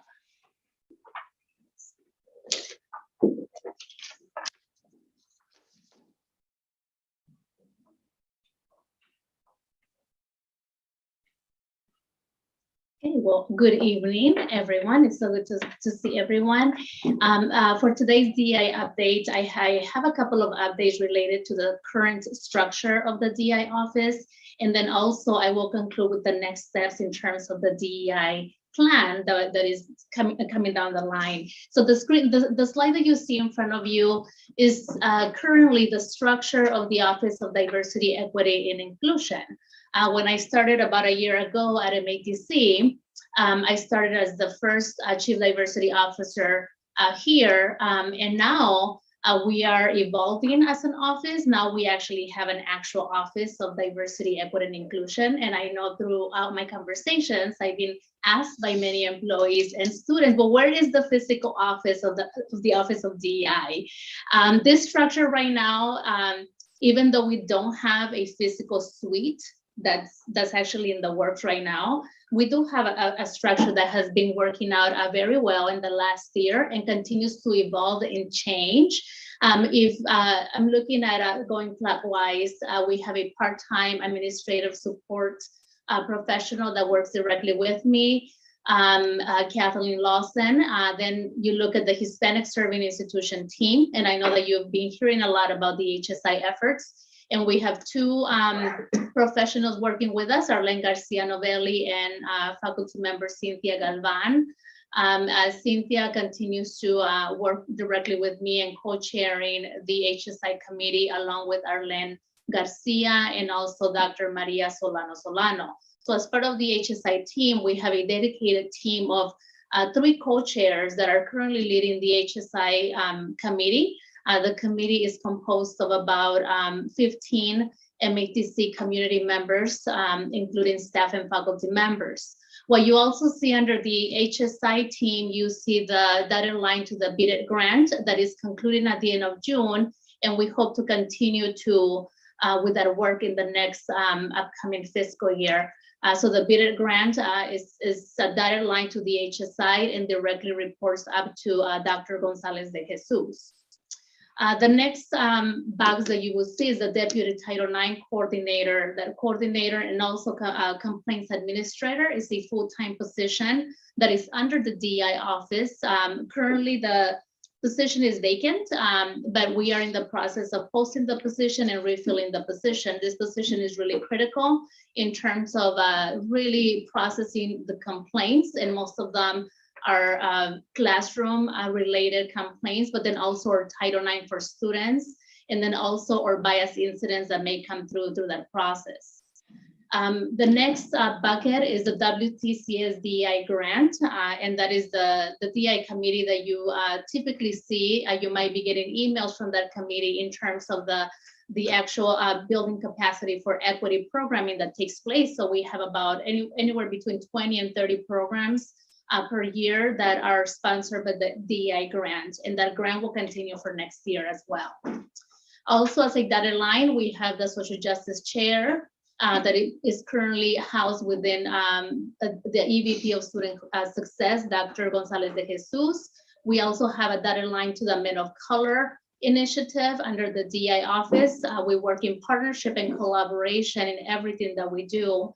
And then you also see the student ombudsperson, Ms. Yolanda Hodges, who's full-time under the Office of DEI. And Yolanda works very closely with me in everything related to student concerns and issues. Although the office is confidential and neutral, Yolanda is able to provide annual reports to the cabinet in terms of the themes and patterns related to the student experience and that work there. What you will also see on your top left corner, you also see the 8 employee affinity groups that directly report to the Office of DEI, and I work very closely with those 16 co-leads of the employee affinity groups directly under the office, but then also doing a lot of really great work under in partnership with the DEI committee. You also see the dotted line to the employee ombudsperson office, and then you also see the president's DEI task force. So just wanted to give you a snapshot of the current structure of the Office of DEI there. Next slide, please. Okay, so this slide right here gives you a snapshot of how the office is currently engaging and aligned with Transformation 2025 in relation to our equity priority. So if you look at our community engagement, the Office of DEI is currently works across the district to support community initiatives. For example, in the last year while I've been here, we sponsored, the Office of DI sponsored 10 tables at prominent events in the community. For example, some of those tables include the Black and White Ball, include the HPGM Gala every year, and some other events as well. The community engagement piece is also critical for the DI office. We are not an office that is focusing internally, but we also engage with the community as well. If you look at clockwise, you look at the office structure development. Currently, right now, we are looking for a space. So we have a small team looking at a physical space that we can call a home for the newly created Office of Diversity and Inclusion. Once we have the space, the President's Task Force will create the mission and vision for the Office of DEI, so we can get that up and running and process through the various channels of at MATC. Also within the Office of DEI, we will be housing the DEI plan that is going to be presented to you next month. When you're looking at promoting equitable outcomes and a culture of inclusion, again, we have the DEI committee, the employee affinity groups, and the President's DEI task force. Also, we work in collaborations with the communications team and marketing team to send out monthly messages to students and all of our community members related to our cultural monthly programming or heritage and awareness months. In terms of student success, you know, everything that we do within the office is really aligned with the major initiatives happening at MATC, such as Achieving the Dream, Moonshot for Equity, the Social Justice Chair, and also the work related to the Center for Teaching and Learning. Again, some of the initiatives aligned to student success include the Men of Color initiative. I am also part of about 7 district-wide committees related to student success, such as the Student Success Council and others. And then also we are supporting Black Student Union and Latinx Unidos. Those are the 2 prominent multicultural organizations that typically work with the Office of DEI, and we are looking to expand for next year through the DEI plan. In relation to increasing faculty diversity, as you know, we continue to build the diversity faculty fellows, and we work very closely with human resources in the affirmative action plan. Again, you will see the HSI initiative as a function of the DEI office, and you can see that the HSI is also related to community engagement. So for example, we have strong partnerships with the Mexican Consulate, the HPGM organization, and other Latinx-based partnerships in the community. Next slide, please. I wanted to just give you a quick update in relation to the status of the DEI office and some of the things that are currently happening. I was mentioning to Dr. Martin and others that this work is really exciting. It's really exciting for me because if you think about MATC and you think about the next phase of the DEI office is the actual space itself. And historically, we know that Office of Diversity, Equity, and Inclusion across higher education, those offices are student-centered offices that truly complement everything that's happening around the district and institution. So it's really exciting, very excited. The students are very excited as well, and our employees, and we are really looking forward to having that permanent space in the near future.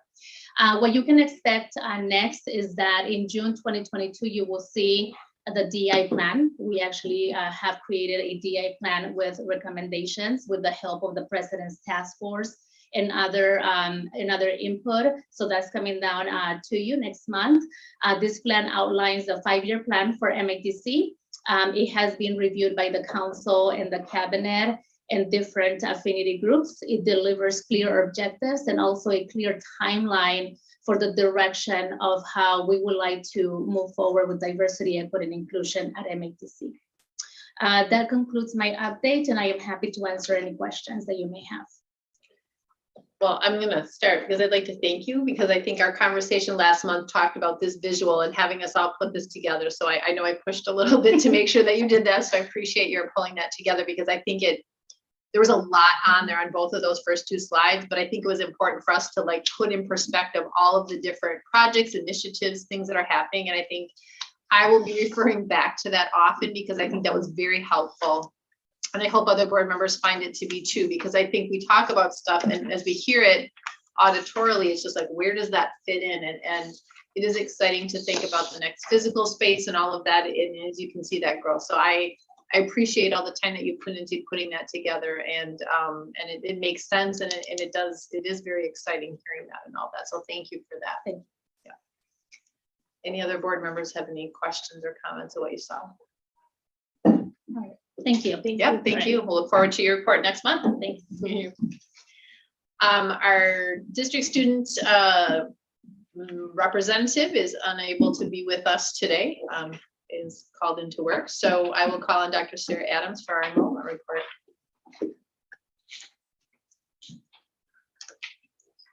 Good evening to everyone. Slides.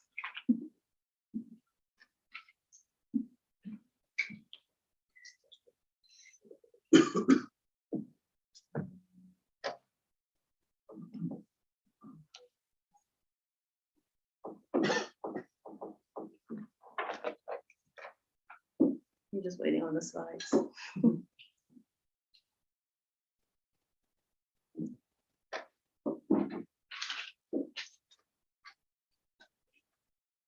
Not me. So there we go. So as we get ready to close out our current fiscal year, we're currently at 87.7% of our FTE goal.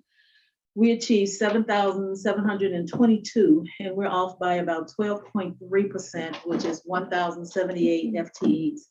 And as VP Hollow has stated in the past, this is approximately $6.2 million.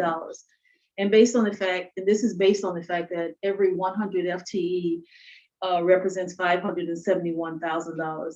The expectation is that FTEs for this academic year will remain approximately at this amount.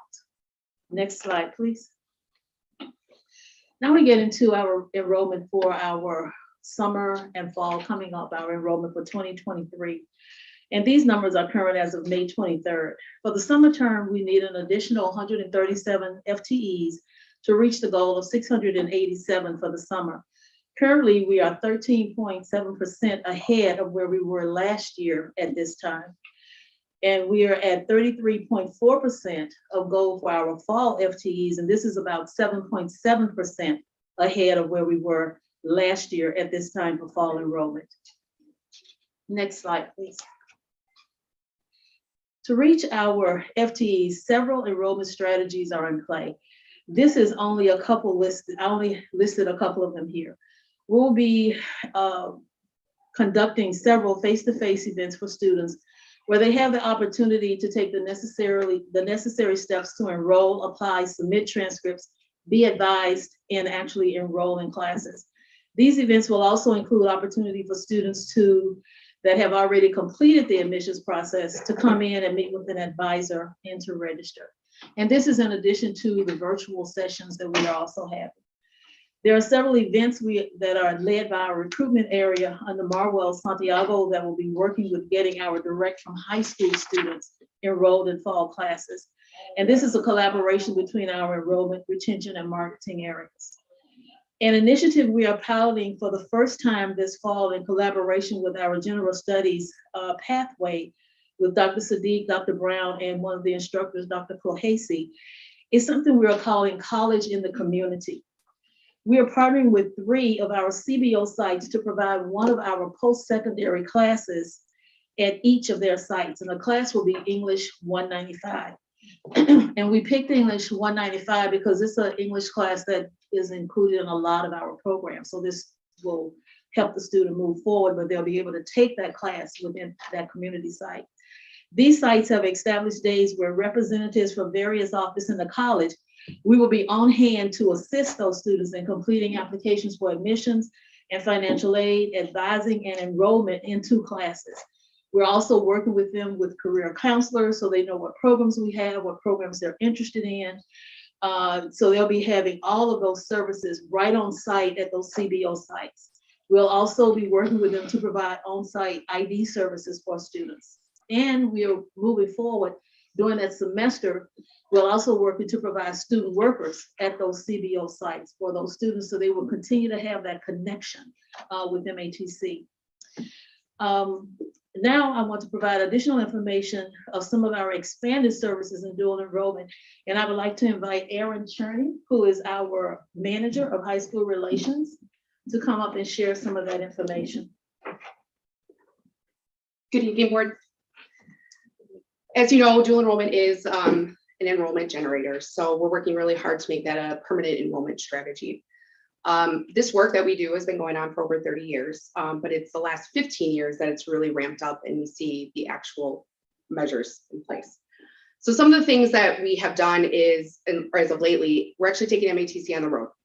So our EVP, Dr. Gonzalez, Nadine Gonzalez de Jesus, academic deans, and I are meeting with public, private, and charter schools. So to give you some perspective, there are over 90 in our serving area.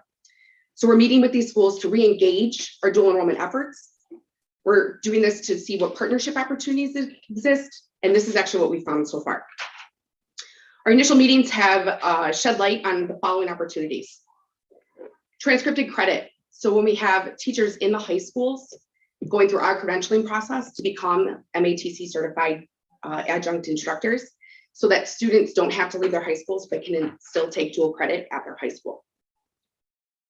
We're expanding our dual enrollment academy offerings. This is when we have high school seniors coming here, taking anywhere from 18 to 30 credits, so almost an FTE when they do participate with us. So expanding our dual enrollment academy offerings, not only here, but we've actually been presented the idea of taking dual enrollment academies into the high school. How can we use their facilities to take and bring that academy to the high school? So again, the student doesn't have to leave. We're offering pre-major curriculum packages. So just as we offer them here, how do we employ that into the school? How do we bring them here and give them a pre-packaged set of courses? We're sending out our faculty into the high schools to teach MATC coursework, and you guys will probably understand this, but July 1, we'll get a lot of phone calls from our area districts saying that I had a certain teacher leave. I need help.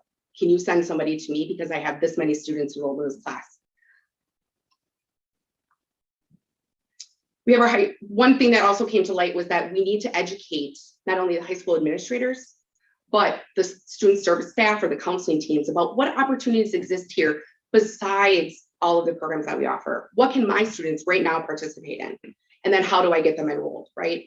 Because I think one thing that our team has learned is that through dual enrollment, we're actually not gaining new enrollment, we're retaining these students. We need to keep them here. And so once we get them in, it's then our strategy to keep them here. As a follow-up to these meetings, my team and I will be working with each high school to deploy a customized implementation plan. That's the work that we do every day, all day. We had some great feedback actually this afternoon from Laura Bray with one of our specialists that's out in the community. She said, high school actually gave us direct feedback.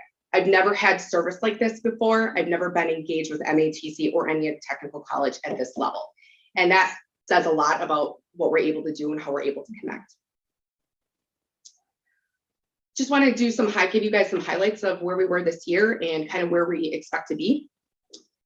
We had over 25 high school students earn a certificate or technical diploma. That does not include nursing assistants.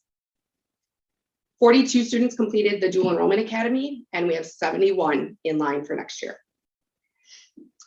We had 198 sections of transcripted credit. We're on track to maintain those and bring in 17 additional for the fall, 10 so far for the spring. So in all, we're serving just under 5,000 students. And I guess that's just a small glimpse of how we can deepen our relationships with our high schools, but not only that, use dual enrollment as an enrollment strategy for our future. Thank you. I'd be happy to entertain any questions you guys may have. Erin, when you said 90 schools, you don't mean school districts, you mean schools. I mean high schools, correct, not Okay. school districts. No. Okay. Thank So you, I Dr. Olson. think I heard that. Yeah. So I just wanted to be clear. When you gave some of the statistics, I would like, because we didn't, And that's what I understood before. yeah, so how does that compare to other technical colleges as far as like when you talked about, there were 25 high school students that received that? How does that compare to, for example, our area ones? Because WCTC, Gateway, Marine Park, because we have a much larger student population from which to draw from, or even Madison Area Technical College.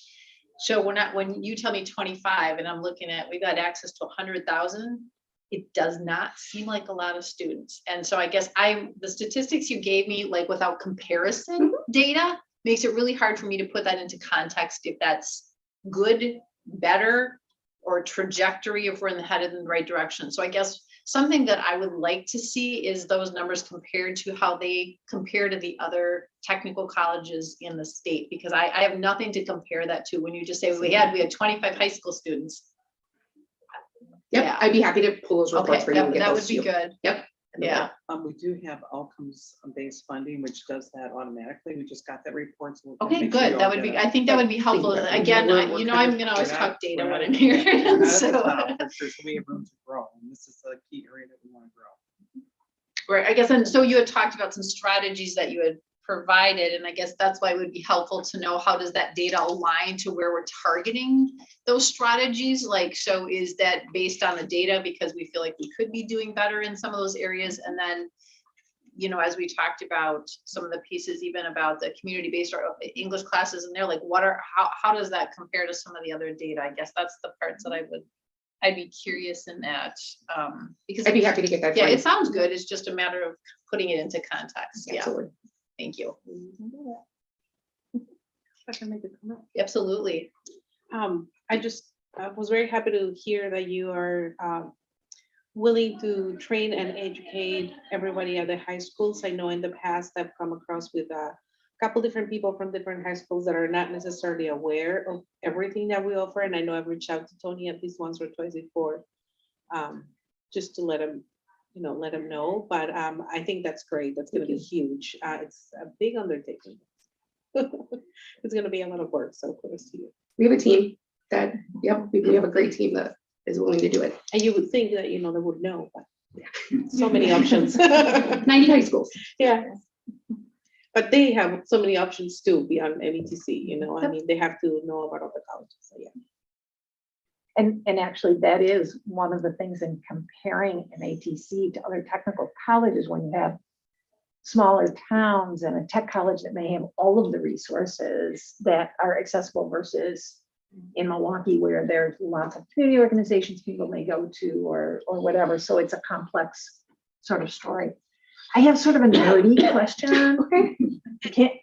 How much of those 5,000 students, I mean, they're dual enrolled. I understand they're high school. Only so many people can get funded for a human body, but do we get FTEs out of that? They're taking our courses. If they do, okay. Taking our courses. So they do still pay us, right? Well, there's, okay, now I can hear you. Yeah. Right. Yeah, I was gonna say, Complex. it does depend on the type of dual enrollment that they I are understand taking, that. correct? Right. Yes. So if the teacher, so a Bradley Tech teacher who's certified in graphic arts at the high school level and at the technical college level can deliver a course where a student can get credit in both systems. Yes, but they are not an FTE for us. Right. Correct. But if we send our teacher there, That is. But it's included in the outcomes-based funding, so we do get. we get a little bump for it. We do. Okay. Thank you. The nerd in me appreciates that. No, I can appreciate you wanting to know. So that concludes our report. Unless there are additional questions. Thank you both. Thank you. Bodan Zachary is out ill, so in front of you, you do have a report from him for the Milwaukee PBS station, so please take time to read that. And Rami is also out ill, but Janice can share with us anything about the report or questions on that, as we know we're out of session officially there, but. Yes, so you should have gotten our monthly legislative report, as Director Olson mentioned. The legislature is not in session, so there is not a lot to report, other than there's a lot of activity obviously going on around the elections, and a lot of emphasis on that right now. One important update is that I think last month we talked to you about the Legislative Study Committee on Offender Employment Opportunities, and Dr. Sadiq Izahaku has applied to be a part of that committee. We have not heard yet back whether he's been accepted to serve on that committee. So we appreciate his willingness to serve. He's brought great input into a previous legislative study committee on criminal justice reform in the past, and I know that I'm sure he'll be well positioned to be appointed to that committee as well. Other than that, there's another legislative study committee on occupational licensing that's going to be formed. And we believe that it would probably be much more important or appropriate for the technical college system or the district boards association to be involved in that, since it does impact all of the 16 colleges across the state. So we're not recommending that any one particular person be put up for that from MATC, but we are working with the state and the district boards association on that. And other than that, again, not a lot of updates on the state or federal right now. So unless there's any questions or any other questions that I can pose to Raimi to get back with all of you, I'd be glad to entertain those at this time. Nothing? Wow, okay. Thanks so much. Thank you. We're ready to move on to item 7, which is board monitoring. And first item. I'm sorry. Nope. I gotta go up again here. We are not quite ready there. Sorry, Joe. We're ready to do the advisory audit report, which is a quarterly item that we talk about. So sorry about that.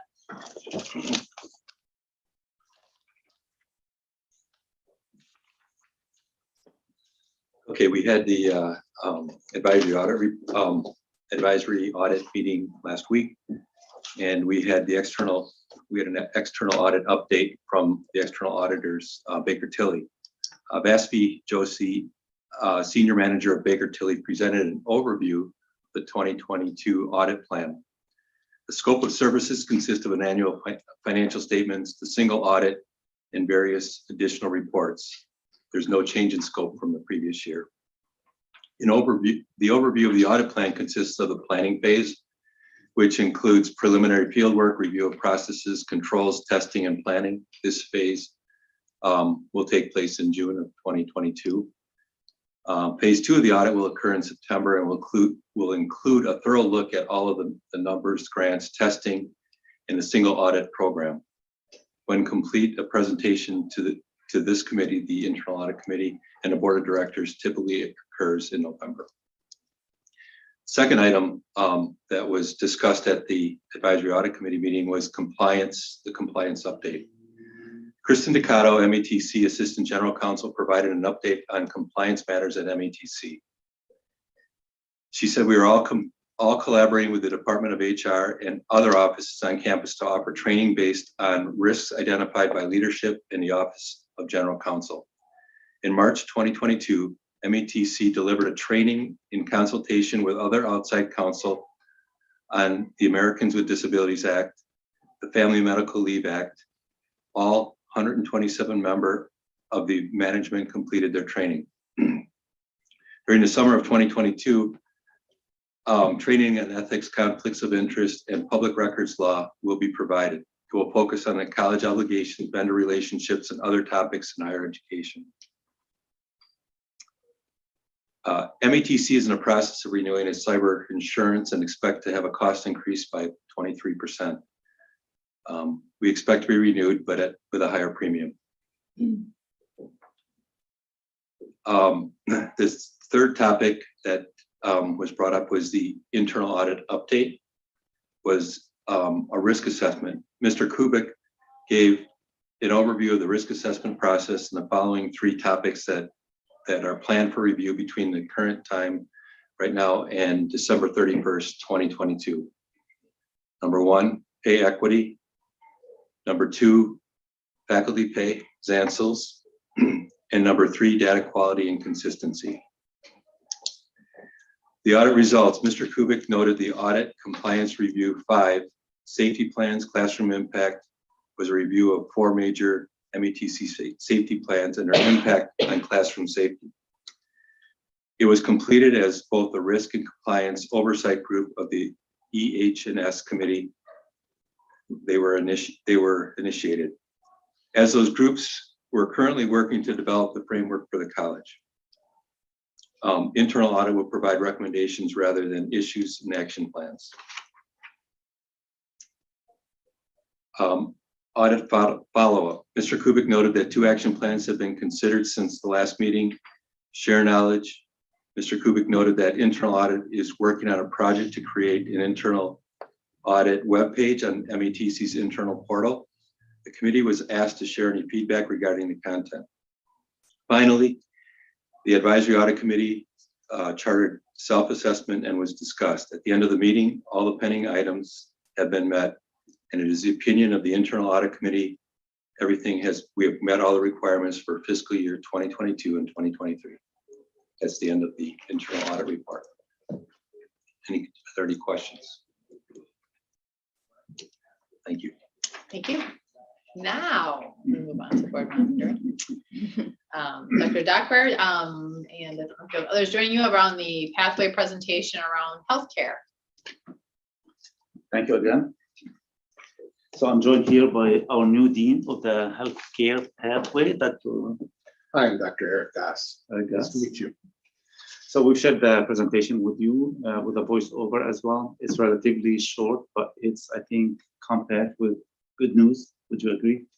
Absolutely. For the most part.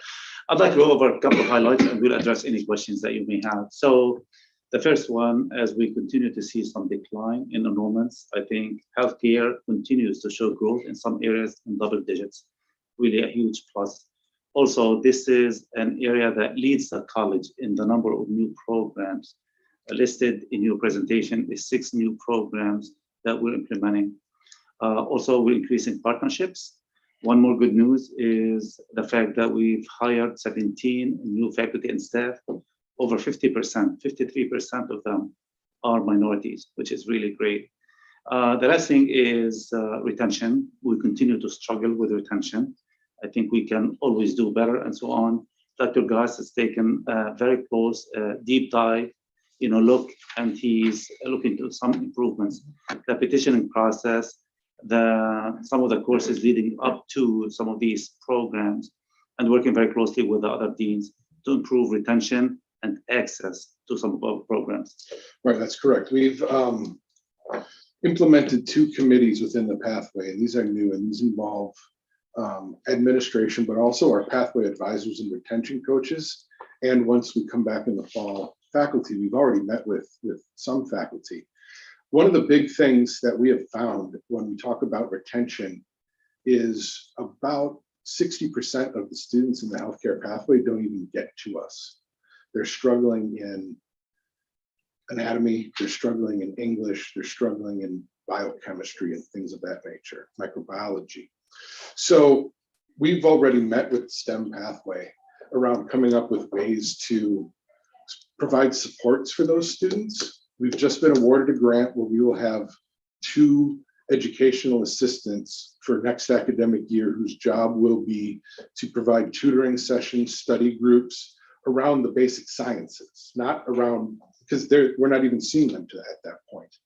I have a grant that I'm partnering with. It is 5 technical colleges. It's Madison, Southwest, Black Hawk, Gateway, and us. And we are creating a consortium around nursing retention and reducing the equity gap. This would support the hiring of 2 nursing-focused life coaches, which was a model that we successfully employed under a previous grant, United Healthcare. That was those positions were the model for which the retention coaches became in our guided pathways system, in addition to much more funding for tutoring, and also doing a deep dive into the policies around what is causing this. For example, if a student comes to the college without high school chemistry, now if you think back, high school chemistry was, everybody pretty much has to take it, but not everybody does. We still had about 250 healthcare students last year who didn't take high school chemistry. So we require them to take a 5-credit college course as a prerequisite just to get into anatomy and physiology. So it's not even on their program plan.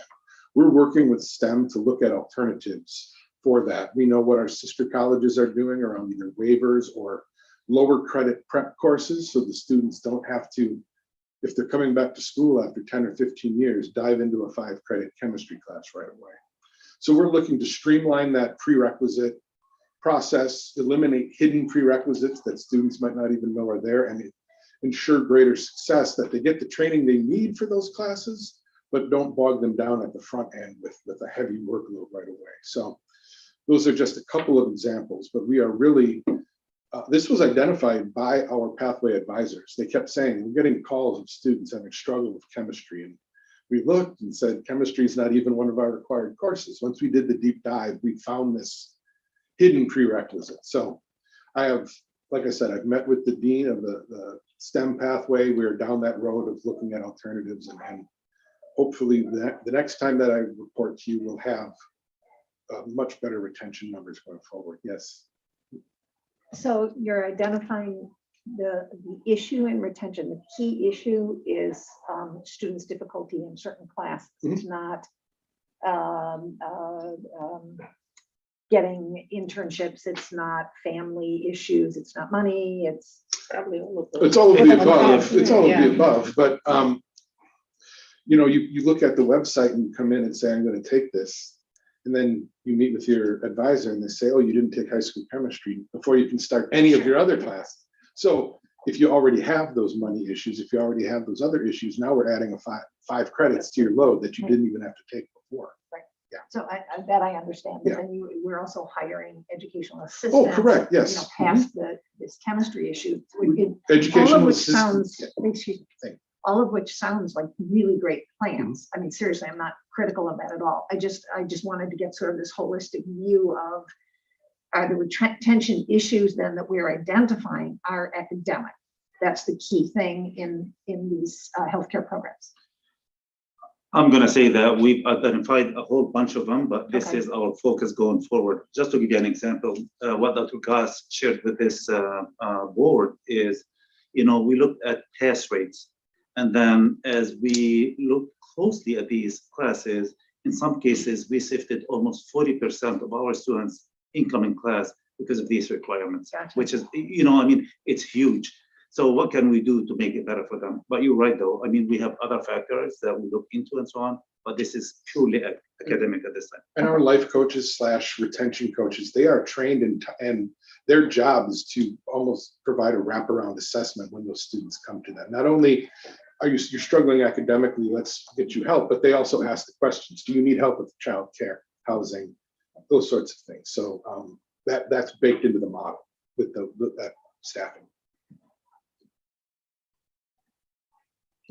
Yes, absolutely. So you have identified this 5-course class to be a challenge. Mhm. Have you considered splitting it? I mean, I know that will make it longer. It'll be a longer process, but perhaps offering some of it one semester, some of it. And we've identified a possibility of some of our sister colleges, and instead of offering the 5-credit, they offer a 1-credit prep course. Another option is to develop a 2-credit 8-week prep course for chemistry that is specific to healthcare. And the nursing faculty and these coaches would really work with the faculty in chemistry to tease out what is relevant in the anatomy and what is relevant in your chosen career, as opposed to taking 5 days a week of basic Right. neutral chemistry that. And like you say, when you have returning students that haven't been in a Correct. classroom for 15 years, that's a lot. Correct. So we understand that there are chemistry facts and knowledge that they need to know, so they cannot come in cold. But we don't have to make them do 5 credits right out of the box either. One of the, you're talking about one of the core things that went into the Guided Pathways program of making sure that the things in the curriculum are the things that are necessary for the particular intended occupation. So I want to applaud that. I think that's really important here. And we need to make sure we're looking at that generally. Now, one of the other things we did do previously is we used to have science for nursing, science for whatever, science for this, science for that. And I thought that we had devised a sort of basic core, this is science class, from which you could then go into any of the other more specific pathway related fields. And the idea was that we were going to get people that basic science or math training, but not put them in a limited path to begin with, so that when they finish that course, they would have options instead of saying, well, you only learned math for nursing, right? You can't switch to this other major without having to retake the course. So I don't know what the balance between those two things is, but finding that this is a significant 40% barriers is huge. It is huge. So I really, and you said, and we should be looking for better retention numbers next time I talk to you. Please come back next month. And tell me. We'll give you a couple months. All right. Summer vacation. Yeah. All right. 3 months. Weeks. Okay. I have a question that when you had talked about that chemistry class, are you talking about students returning who have been out of school for a while? Because it is a high school graduation requirement now. No, Oh, it is now. now, It is now. That's what I'm asking you. So that the people who are, is it you're talking the returning students profile, because it is a graduate? I'm trying to understand who the, because it's a high number. When you said 40%, like that is a barrier. And I'm trying to understand who the profile of that student that hasn't had it is. And we can do a deeper dive on that. I know that, for comparison, we have maybe 750 students a semester take anatomy, or even higher than that. Sure. Probably closer to 900. There's only 250 in the chemistry. So it's, 25%, a little under 20%. Math is not my strong suit in my head. So 30% maybe. Sure. Yeah. Yeah, I'm just curious because I'm trying to look at that and understand that as we try to get it.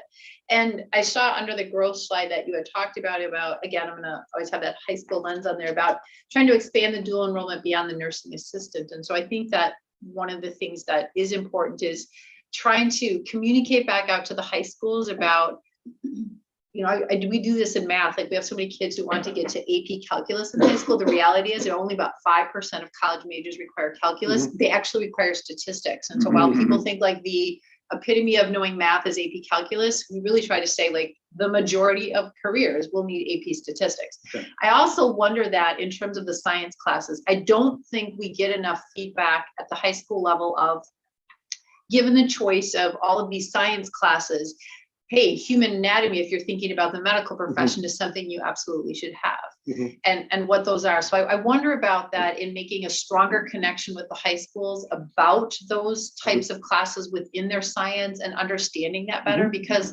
there is that general biology piece of it, but I'm just trying to, I think that connection and hearing that to help guide people. So we aren't compounding the problem. It's sort of like, let's go back and be a little bit more proactive to understand that, like, I can tell you at that level, we're looking for that guidance. Like, is it better that you take psychology or sociology when kids are looking for a social studies elective? Guess what? If you're thinking medical professions and that's 30% of them, you should take this versus that.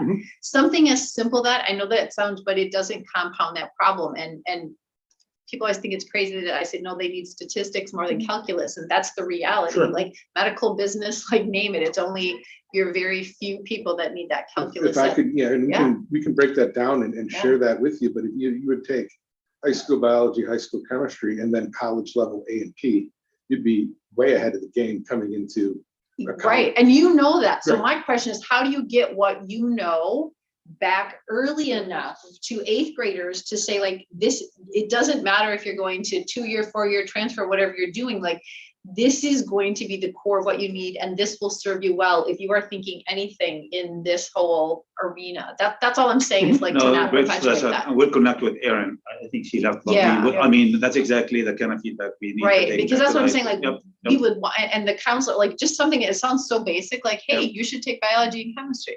Like, that seems like an obvious thing, right? But maybe not to everybody, and then they become there. And Good points, will do. Yeah, And thank since you you. mentioned dual enrollment, I just want to also mention bilingual as well. So we're going in that area. So I saw that on there. I saw You that. just I reminded liked, me of that. I looked at the growth thing, so I liked all of Yep. those and even summer cohorts of Yep. phlebotomy and all of those things. So I appreciate all of that. That is a growth area and the work on there. So thank you. Could I just add one more comment? And this actually came out of a conversation you and I had about 4 years Oh, ago. boy.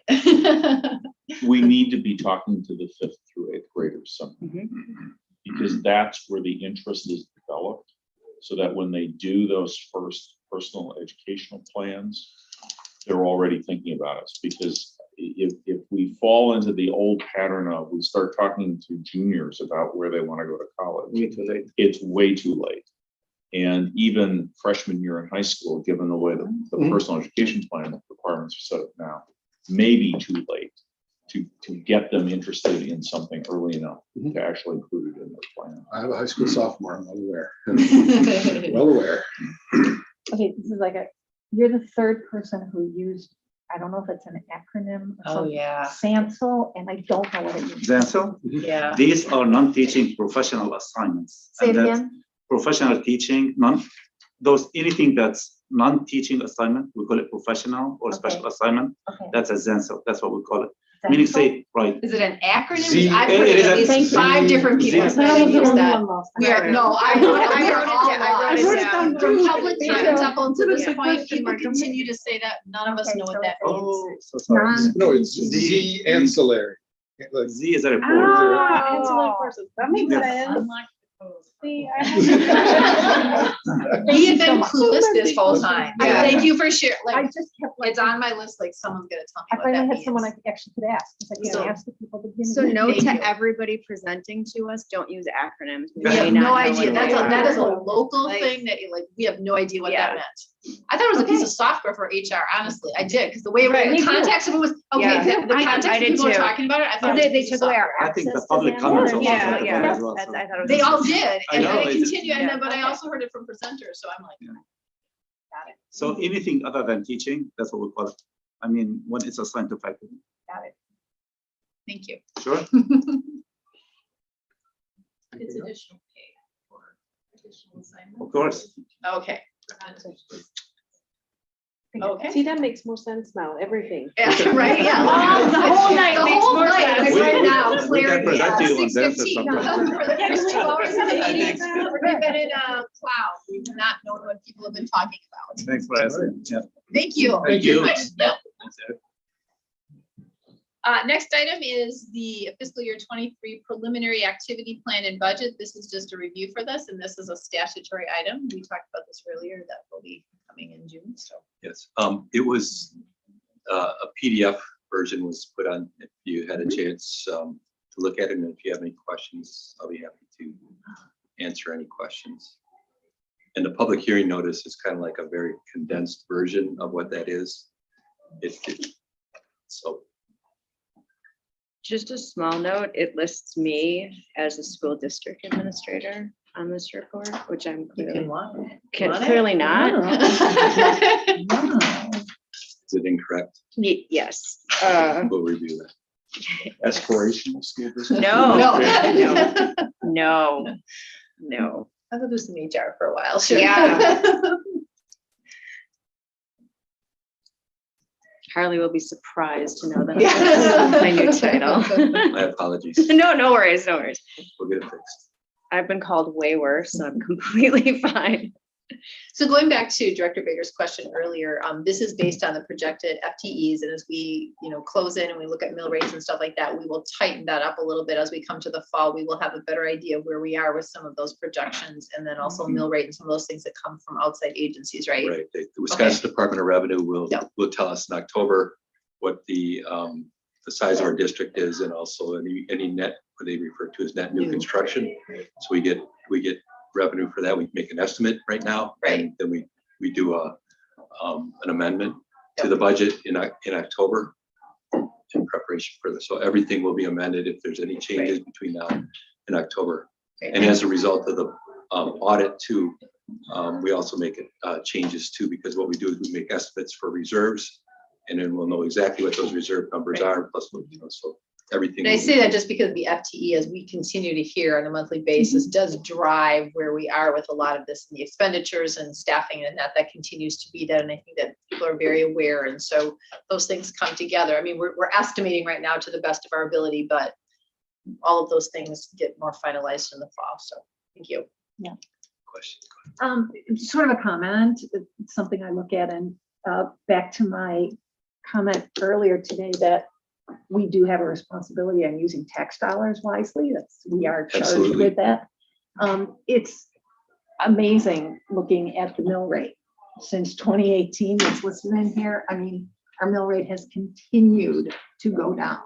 So we deliver amazing service, and we are burdening the taxpayer less.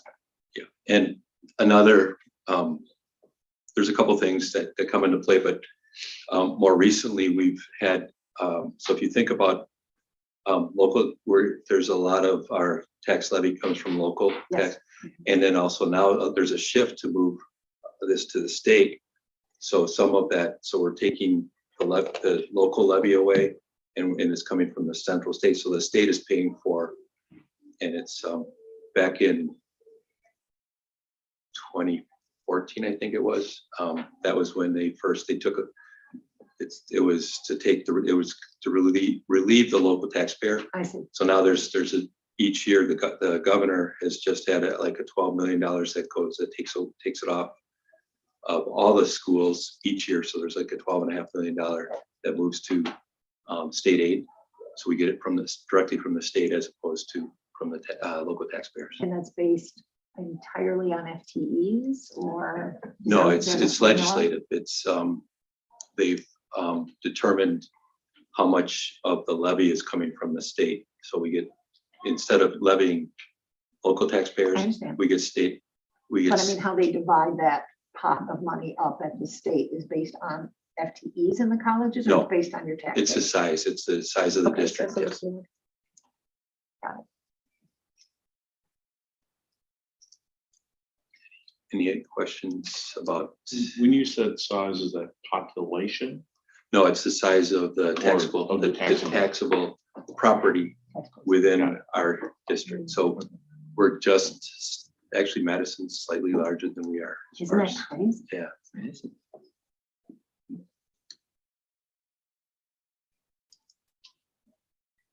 Any other questions or comments on that? Okay, and you can stay right there. because Yes, I I think think- you're I think I'm here reviewing for a the couple preliminary things. capital equipment budget for next Yes, year. I think this might be able to pull this one up or no? Yeah. Okay. So this is a summary. This was also on the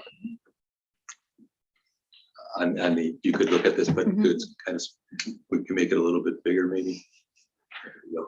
So this is just a summary, and you can see historically we've asked for $21 million of capital each year, but and we've also had an increased demand or request for additional capital. Everything has gotten more expensive. So we have we've built up over the years some reserves. The reserves are a result of us selling assets at auction. And so we've built up some funding, and now what we're using, you can see like I said, the last probably 5 to 7 years, we've had $21 million of tax levy, or actually it was funding, it was debt that was issued, $21 million of debt was issued. So we didn't go over the 21 million, but you can see on that report there, we have 22.5. So we have 1.5 million of reserves that we're spending. So we're not burdening the taxpayers with this additional need. And also, so that's one of the things I just wanted to point out. And then you can see the percentages of where the spending is going. You can see a lot of it's IT support, and the greatest area is academics, of course, 30% of the total request. So those are just some items that I wanted to point out. And then the detail is behind that page. So I just wanted to share the summary page and just talk about using up the excess reserves that we had in capital. So if there's any additional questions about the detail or the summary, please feel free to ask, and hopefully I can answer.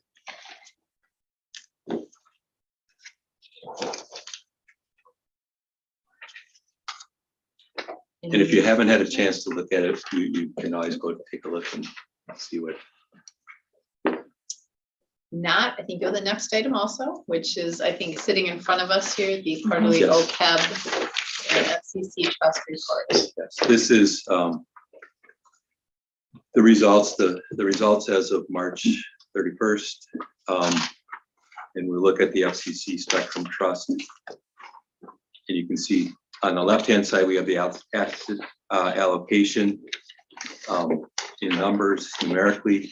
And then we also have the pie chart below it.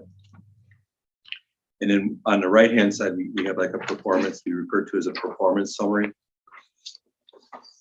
The blue is the blended benchmark that we're trying to beat. And the gray is our actual performance for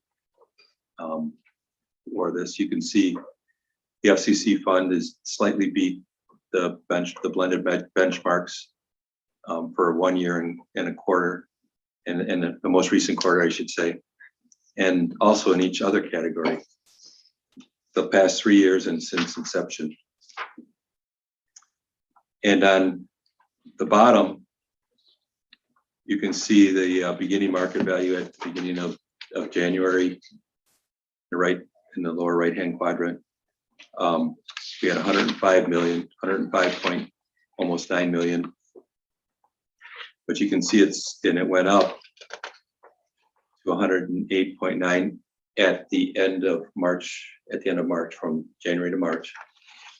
But one thing I did just want to let you know is today I checked, I looked at, yes, we know what's happened in the markets since the end of March. And that total value is 102 million right now. It's $6.9 million decline since March 31st. Not good news, but.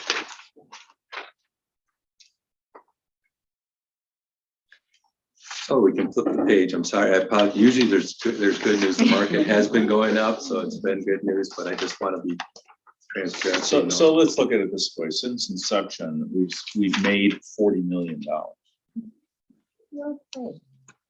And we've spent more than $13 million of that money on good things. Yeah, we spent quite a bit. And we spent probably more than 13 million, I would say. Thank you for. On the second page, we have the OPEB trust. Once again, you can look at that and you can see the allocation of the investments. The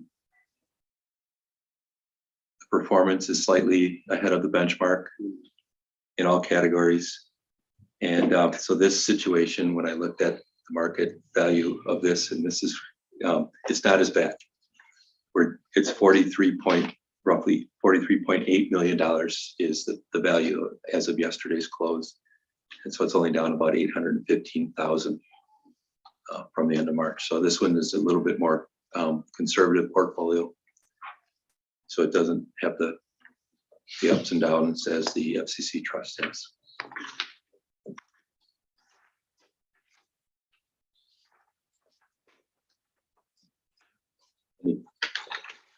I don't have any answers for questions, but any comments, questions?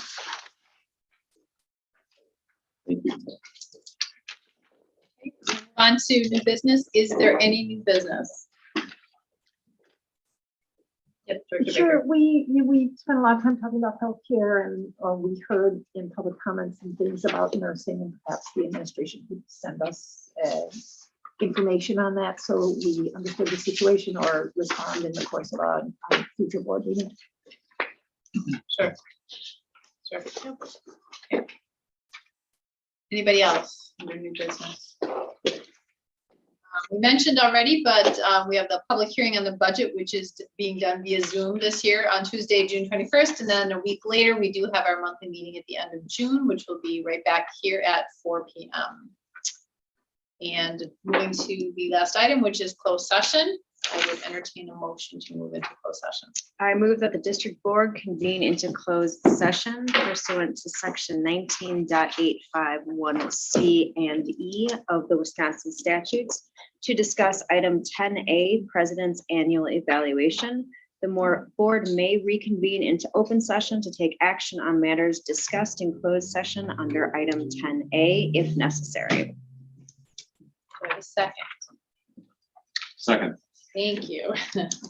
So we have a motion by Director Case and a second by Director Foley to move into closed session. Can we have a roll call vote, please? Director Mendieta Remo, Aye. Director Mays, Aye.